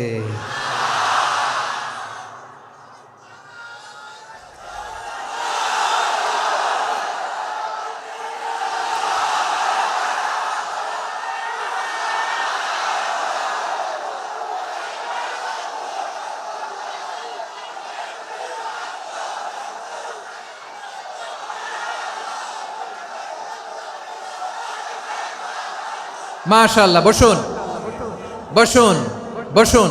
খালিদ বিন ওয়ালিদ রাদিয়াল্লাহু তাআলা 8ম হিজরিতে মুসলিম হয়েছেন, মক্কা বিজয়ের আগে। তো মক্কা বিজয়ের আগে যখন মুসলিম হয়েছেন, এর আগে কি করছেন? কাফিরদের সাথে যুদ্ধ করেছেন। উনি উহুদের যুদ্ধে মুসলমানদের যে পরাজয় ভাব, কঠিন পরিস্থিতির মুখোমুখি উনার কারণে পেছন থেকে এমন আতর্কিত আক্রমণ করেছেন, মুসলমানদেরকে কচুকাটা করেছেন। 8ম হিজরিতে আল্লাহ তাআলা হেদায়েতের নূর দিয়ে ওনার হৃদয়টাকে উজালা করে দিলেন। লা ইলাহা, এটা এমন বাণী যার হৃদয়ে একবার টাচ খাবে, এইটা থেকে সে আর পালিয়ে বেড়াতে পারে। ঝিনুকের ভেতর লুকিয়ে থাকে যেমন মতি, ঝিনুকের ভেতর লুকিয়ে থাকে যেমন মতি, কলমা শাহাদাতে আছে আল্লাহর জ্যোতি, কলমা শাহাদাতে আছে আল্লাহর জ্যোতি। ঠিক কিনা বলেন? মক্কা বিজয়ের আগে মুসলিম হলেন, হওয়ার পরেই বিশ্বনবীর টার্গেট ফুলফিল হলো। ওই যে টার্গেট করে রেখেছেন আর দোয়া করেছেন, খালিদ বিন ওয়ালিদ যদি মুসলিম হয় তাকে আমি মিলিটারি চিফ বানাবো। ওনাকে আজান শিখান নাই, ওনারে কান ধইরা নামাজের এই মাথা থেকে ওই মাথা আনান নাই, ফিকহি কোরআনের সূক্ষ্ম তাফসীর ওনারে শিখান নাই, অ্যাম্বাসেডর বানান নাই। বিষ্ণু ইসলাম উনাকে সামরিক অভিযানে প্রেরণ করেছেন। সামরিক অভিযানে তিনি প্রেরণ করেছেন। উনার জীবদ্দশায় উনার নেতৃত্বে যতগুলো যুদ্ধ হয়েছে, একটা যুদ্ধেও তিনি পরাজয় বরণ করেন নাই। ওমরে ফারুকের সময়কালে তিনি চিফ অফ মুসলিম মিলিটারি, মানে মুসলিম সেনাপতি হয়েছেন। যশোর আওয়াজ করো, ঠিক কিনা বলো? সেনাপতি, মুসলিম সেনাপতি। তাহলে কিভাবে হিউম্যান রিসোর্স ব্যবহার করতে হয় গোটা বিশ্ব আমার নবীর কাছ থেকে শিখে নাও। খালিদ বিন ওয়ালিদ, ওনাকে বিশ্বনবী একটা উপাধি দিয়েছেন। উপাধিটা হচ্ছে সাইফুল্লাহিল মাসলুল, আল্লাহর নাঙ্গা তরবারি, আল্লাহর খোলা তরবারি, দ্য ওপেন সোর্ড অফ আল্লাহ। খালিদ বিন ওয়ালিদ মুসলিম সেনাপতি। হাসান বিন সাবেত নাম শুনছেন? দেখি উনি কি ছিল বলেন। রাসূলের সভা কবি, কালচারাল হিজিমনিকে ডিফিট করার জন্য। উনি ভালো অস্ত্র চালানো জানতেন না, ওই কাজে উনি যেতেন না। ওনার ছিল কাব্য প্রতিভা। কাব্য প্রতিভা, কাফিররা কবিতা দিয়ে নবীকে গালি দিত। বিশ্বনবী বলতেন, ইয়া হাসান আজিব আন রাসূলিল্লাহ, তুমি নবীর হয়ে কাফেরদের এই কথাগুলোর জবাব দাও। বিশ্বনবীর একটা মিম্বার ছিল, বিশ্বনবীর মিম্বারের পাশাপাশি মসজিদে নববীতে এই হাসান বিন সাবেতের জন্য বিশ্বনবী একটা স্পেশাল মিম্বার বানিয়ে দিয়েছেন। এখান থেকে তুমি জবাব দাও। এবং বিশ্বনবী বলেছেন, আল্লাহুম্মা আইয়িদহু বিরূহিল কুদুস, আল্লাহ হাসান আমার পক্ষে জবাব দেয়, তুমি জিব্রাইল মারফত তাকে সাহায্য পাঠাইয়া দিও। রাসূল সাল্লাল্লাহু আলাইহি ওয়াসাল্লামের সভা কবি, the poet of the prophet, নবীর কবি। উনি কবিতা দিয়ে, এমন উচ্চাঙ্গের ভাষায় কবিতা দিয়ে তিনি জবাব দিতেন, কাফিরদের গা শিহরে যেত, তাদের হৃদয়ে আগুন ধরে যেত। তাহলে এরকম কবিরও দরকার আছে না নাই? এখন যাকে আল্লাহ দিছে কাব্য প্রতিভা, এরা যদি আপনি যুদ্ধের ময়দানে পাঠান হবে? যারে দিছে সুরেলা গলা, এরা যদি অ্যাম্বাসেডর বানান হবে না। হাসান বিন সাবেত ছিলেন বিষ্ণু ইসলামের কবি। হুযায়ফা ইবনুল ইয়ামান বিশ্বনবীর গোয়েন্দা বিভাগের প্রধান। কিসের প্রধান? হুযায়ফা ইবনুল ইয়ামান। ওনার ছিল ডিটেকটিভ মাইন্ড, ডিটেকটিভ মাইন্ড, গোয়েন্দা বিভাগের প্রধান। এবং উনি হচ্ছেন সাহিবু সিররি রাসূলিল্লাহ, রাসূল সাল্লাল্লাহু আলাইহি ওয়াসাল্লামের গোপন তথ্যের ধারক বাহক। নবীর যেই কথা কেউ জানে না সব হুজাইফার পেটের ভিতরে ছিল। সুবহানাল্লাহ পড়েন। মদিনার যত ইহুদিদের একটা লিস্ট ছিল, এই লিস্ট শুধু দুইজন জানতো, বিশ্বনবী আর হুজাইফা। সুবহানাল্লাহ পড়বেন না? তাহলে উনাকে কোন দায়িত্ব দিছে? কোন বিভাগ? যশোর। আওয়াজ করো, কোন বিভাগ? গোয়েন্দা বিভাগের হেড ছিল। খন্দকের যুদ্ধে প্রচন্ড আজকের মতো শৈত্য প্রবাহ, মাটি খনন করতে করতে সাহাবীদের পেটে ক্ষুধা নাই, দাঁড়াইতে পারে না নামাজের জন্য, এত ক্লান্ত, ক্ষুধা, ক্লান্ত, শ্রান্ত। বিশ্বনবী বললেন, কে আছো? এই কঠিন শীত, এই ভয় আর ক্ষুধার মধ্যেও খন্দকের পরীক্ষার টপকে শত্রু শিবিরে যে আমাকে তথ্য দিবা, কে আছো? কারো গায়ে শক্তিই নাই যে দাঁড়াবে, কেউ দাঁড়ায় না। বিশ্বনবী তখন নিজে হুজাইফাকে ডাক দিলেন, হুজাইফা, যে আমাকে আজকে শত্রু শিবিরের তথ্য এনে দিবে সে জান্নাতে আমার মোরাফাকা, আমার সঙ্গী হবে। হুজাইফা রাদিয়াল্লাহু ইবনুল ইয়ামান জীবনের ঝুঁকি নিয়ে এই ক্ষুধা, শৈত্য প্রবাহ, কোল্ড ওয়েভসকে উপেক্ষা করে পরীক্ষা টপকে শত্রু শিবিরে যে সবার কথাগুলো চুপে চুপে শুনে বিশ্বনবীর দরবারে এসে গোয়েন্দাদের মতো তথ্য সরবরাহ করেছে। বিশ্বনবীর গোয়েন্দা বিভাগের প্রধান হুজাইফা ইবনুল ইয়ামান ইন্টেলিজেন্স বিভাগ চালাতেন। মুনাফিকদের নাম ওনার কাছে ছিল। মুআয ইবনে জাবাল মদিনা রাষ্ট্রের সবচেয়ে সিনিয়র আমলা ছিলেন। আমলাতন্ত্র চিনেন তো? প্রশাসনিক কাজ যারা চালায়, অ্যাডমিনিস্ট্রেশন বুঝেন না? The department of administration. মদিনার রাষ্ট্রের সিনিয়র আমলা মুআয ইবনে জাবাল মুতাখাসসিসুন ফিল হালাল ওয়াল হারাম, হালাল হারামের স্পেশালিস্ট ছিলেন। বিশ্বনবী উনাকে ইয়ামানের গভর্নর করে পাঠিয়েছেন। বলেছেন, ইন্নাকা তা'তি কওমান আহলা কিতাব, এমন গোষ্ঠীর কাছে যাবা যারা ইহুদি নাসারা, আগে শাহাদা পড়লে এরপরে নামাজের দাওয়াত দিও, নামাজ পড়লে যাকাতের দাওয়াত দিও। গভর্নরের অ্যাটিটিউড যেমন থাকে তেমন অ্যাটিটিউড ধরে রেখো। সুবহানাল্লাহ পড়েন। তাহলে মুআয ইবনে জাবালকে দিয়ে বিশ্বনবী কবিতা লেখায় নাই, চিঠি লেখায় নাই, আজান দেওয়ায় নাই। সুবহানাল্লাহ পড়বেন না? সব শেষ সাহাবী বলি আবু হুরায়রা রাদিয়াল্লাহু তাআলা আনহু। নাম শুনছেন? বিড়ালের বাবা। কি করতেন? খালি হাদিস মুখস্থ করতেন। উনি বলতেন, আলজামু রাসূলুল্লাহ আলা মিল ইবাতনি, আমার শুধু পেটের ক্ষুধার বন্দোবস্ত হইলে আমি নবীর সঙ্গ ছাড়তাম না। আমার আনসার সাহাবারা ক্ষেত খামারের কাজ করত, আমার মুহাজির সাহাবারা ব্যবসা করত, আর আমি নবীর সাথে সাথে থাকতাম। শুধু সকাল বিকাল দুই বেলা যদি আমার খাবারের বন্দোবস্ত হয় আমি আর নবীর লক ছাড়ি না। সুবহানাল্লাহ কইবেন না? 5374টা হাদিস তিনি বর্ণনা করেছেন। সবচেয়ে বেশি হাদিস বর্ণনাকারী সাহাবী। হাদিস প্রিজার্ভেশনের কাজে বিশ্বনবী ওনাকে কাজে লাগিয়েছেন। উনি একদিন বলেন, ইয়া রাসূলুল্লাহ আসমাউ মিনকা কাসীরান ফালা আহফাজু, নবী অনেক কথা শুনি আমার মনে থাকে না। বিষ্ণু বললেন, তাই? উবসুত রিদাক, তোমার চাদরটা বিছাও। আবু হুরায়রা বিছালেন, বিশ্বনবী হাত বুলায় দিলেন, এরপরে অনেক হাদিস বর্ণনা করলেন। আবু হুরায়রা বলে, তারপর থেকে বিশ্বনবী যাই বর্ণনা করে আমি শুনি আর একটাও বলি না। এখন সুবহানাল্লাহ। বিশ্বনবী ওনাকে হাদিস প্রিজার্ভেশন, নবীর এই যে লক্ষ্য হাদিস প্রিজার্ভেশনের এই দায়িত্ব দিয়েছেন সাইয়েদনা আবু হুরায়রা রাদিয়াল্লাহু তাআলা আনহুকে। প্রিয় ভাইরা, তাহলে 10 জন সাহাবীর কথা যে বললাম, আপনারা কি খেয়াল করেছেন কত বড় ট্যালেন্ট হান্টার, চৌকস ট্যালেন্ট হান্টার ছিল আমার নবী। এক একজনের এক এক ট্যালেন্ট, এক এক কাজে অ্যাসাইন করেছেন, এক একজনকে এক এক দায়িত্ব দিয়েছেন, এক একজনের প্রতিভাকে এক একভাবে বিকশিত হওয়ার সুযোগ দিয়েছেন। আওয়াজ করে বলেন ঠিক কি না? এখন আমার পর্দার আড়ালে আমার মায়েরা বলবে, এতগুলো পুরুষ সাহাবীর কথা বললো, নারী সাহাবীরা কি কিছু করে নাই? হ্যাঁ, একজন নারী সাহাবীর কথা বলে মোনাজাত হবে, দোয়া ছাড়া কেউ যাব না। রুফাইদা আল আসলামিয়া রাদিয়াল্লাহু তাআলা আনহা, ওনার বাবার নাম সাআদ আল আসলামি। বিশ্বনবী কি খেয়াল করলেন দেখেন, সাআদ ছিল মদিনার বড় ডাক্তার। এই নারী সাহাবী রুফাইদা বাবার কাছ থেকে চিকিৎসা বিদ্যা শিখেছেন। যখন শিখছে বিশ্বনবী দেখলেন, আমার তো প্রতি সপ্তাহে সপ্তাহে যুদ্ধে আহত সাহাবীদের সেবা দিবে কে? বিশ্বনবী রুফাইদাকে বললেন, রুফাইদা তুমি মসজিদে নববীর পাশে একটা মেডিকেল ক্যাম্প করো। এই যে সাকিনা আদ্দিন মেডিকেলের আমার ছাত্রী বন্ধুরা শুনে রাখো, তোমাদের আইকন হচ্ছে এই রুফাইদা আল আসলামিয়া। বিশ্বনবীর ডিরেকশন অনুযায়ী তিনি মসজিদে নববীর পাশে একটা মেডিকেল ক্যাম্প করলেন এবং আহত সাহাবাদের চিকিৎসা উনি ওনার টিম নিয়ে দিতেন। বিশ্বনবীর পরামর্শে উনি আনসারি এবং মুহাজির মহিলা সাহাবীদেরকে নিয়ে একটা স্পেশাল মেডিকেল টিম গঠন করলেন। খায়বার যুদ্ধে 7ম হিজরিতে যখন বিশ্বনবী যায়, উনি ওনার টিম নিয়ে আসলেন, বললেন, ইয়া রাসূলুল্লাহ, আমরা তো তলোয়ার চালাতে পারি না, আমরা তো তীর মারতে পারি না, আপনি যদি অনুমতি দেন খায়বার অভিযানে আমি আমার টিম নিয়ে মেডিকেল টিমের সেবাটা সার্ভিসটা দিতে চাই। পড়েন সুবহানাল্লাহ। বিশ্বনবী অনুমতি দিলেন। যোদ্ধা সাহাবীদের সাথে রুফাইদা আল আসলামিয়া উনিও মেডিকেল টিম নিয়ে অগ্রসর হলেন।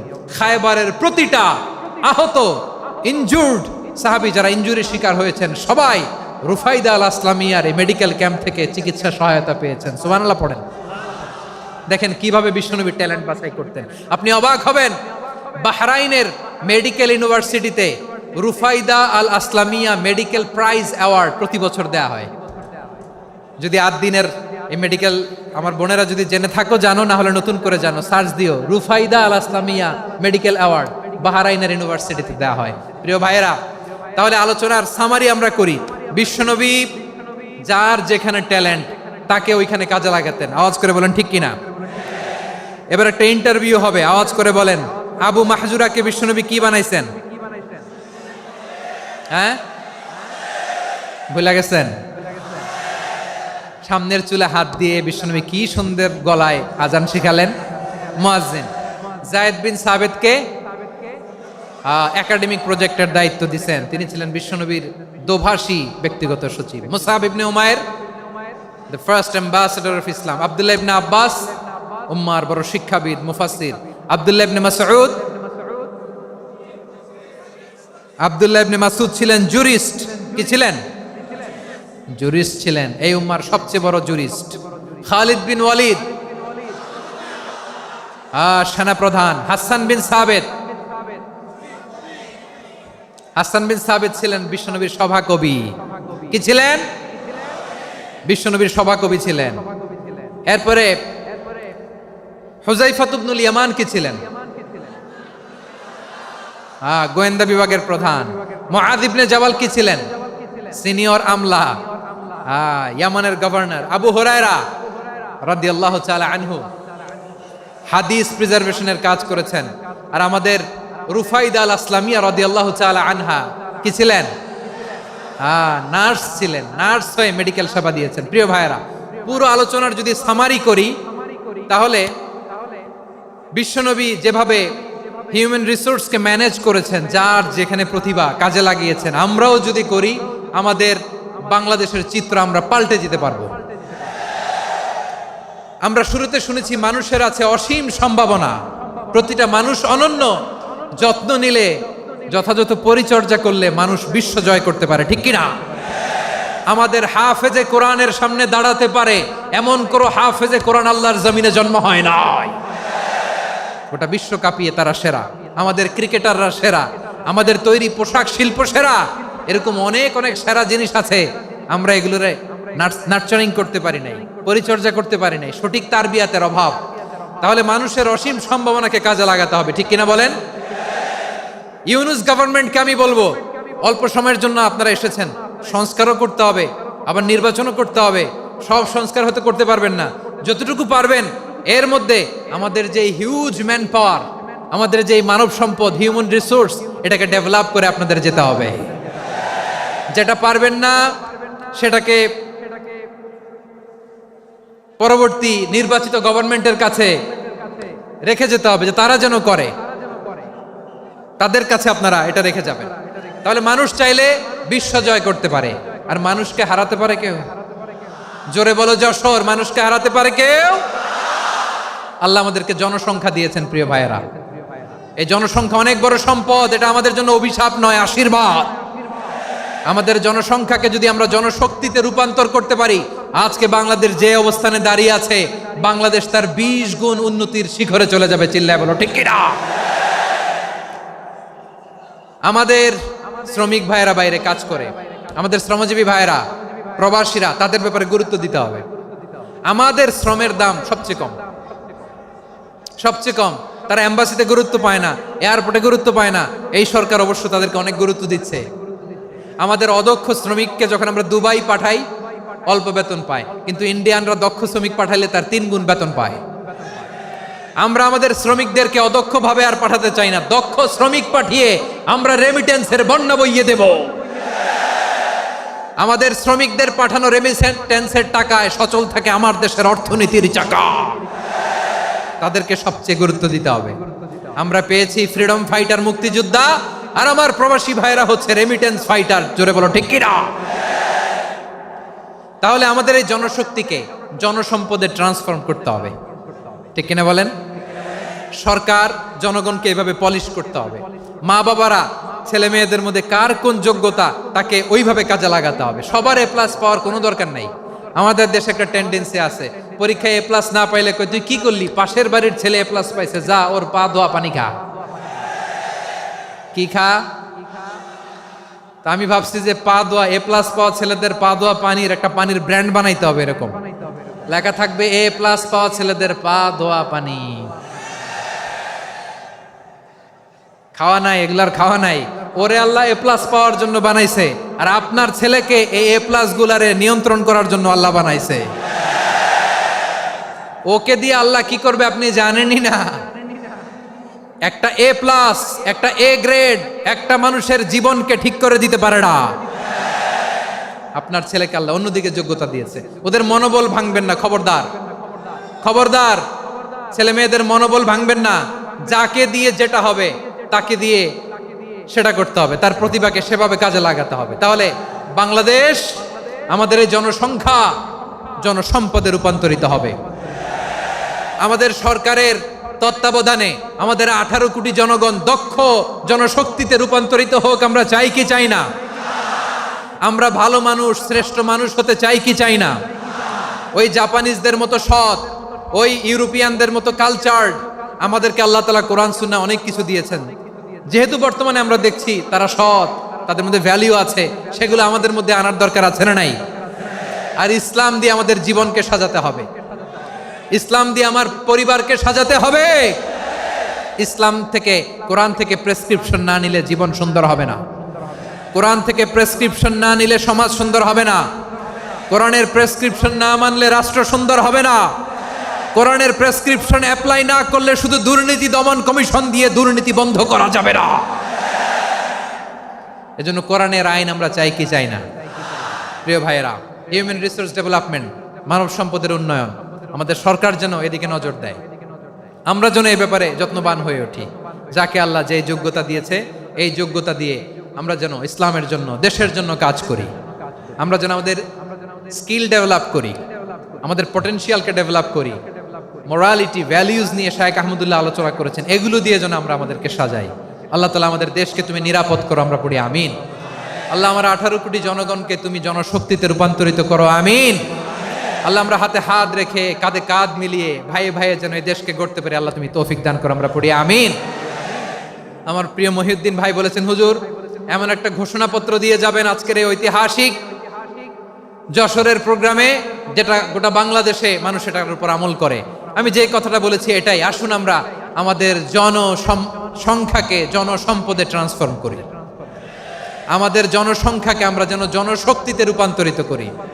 জনসংখ্যাকে ট্রান্সফর্ম করে জনশক্তি দিয়ে আমরা যেন আগামীর বাংলাদেশ, স্বাধীন বাংলাদেশ 2.0 কে গড়ে তুলি। আল্লাহ তাআলা আমাদের সবাইকে কথাগুলো বোঝার, আমল করার তৌফিক দান করুন। এই জেনজি, ক্ষমা করে দিও আমাকে, অনেক ধমক দিছি, বকা দিছি। আল্লাহ তোমাদেরকে করুক, কবুল করুক, যশোরবাসীকে কবুল করুক, আদ দিনকে কবুল করুক, এই মেডিকেল কলেজকে কবুল করুক, ইসলামের জন্য বাদ ভাঙা এই জোয়ার এবং উচ্ছ্বাসকে আল্লাহ তাআলা কবুল করুক। হাযা মা ইনদি ওয়াল ইলমু ইনদাল্লাহ আলাইহি তাওয়াক্কালতু ওয়া ইলাইহি উনীব। সুবহানাকাল্লাহুম্মা বিহামদিকা আশহাদু আল্লা ইলাহা ইল্লা আনতা আস্তাগফিরুকা ওয়া আতুবু ইলাইক। আল্লাহুম্মা আমিন। রব্বানা ظلمنا أنفسنا وإن لم تغفر لنا وترحمنا لنكونن من الخاسرين. ربنا آتنا في الدنيا حسنة وفي الآخرة حسنة وقنا عذاب النار. ও বিশাল আকাশের মালিক, বিশাল জমিনের মালিক, তোমার আকাশ বাতাসের তুলনায় আমাদের হাত দুইটা বড় ছোট্ট রে আল্লাহ। ছোট দুটি হাত পেতে বুক ভরা আশা নিয়ে তোমার শাহী দরবারে চেয়ে রইলাম। আমাদের জিন্দেগির গুনাহ খাতা তুমি মাফ করে দাও।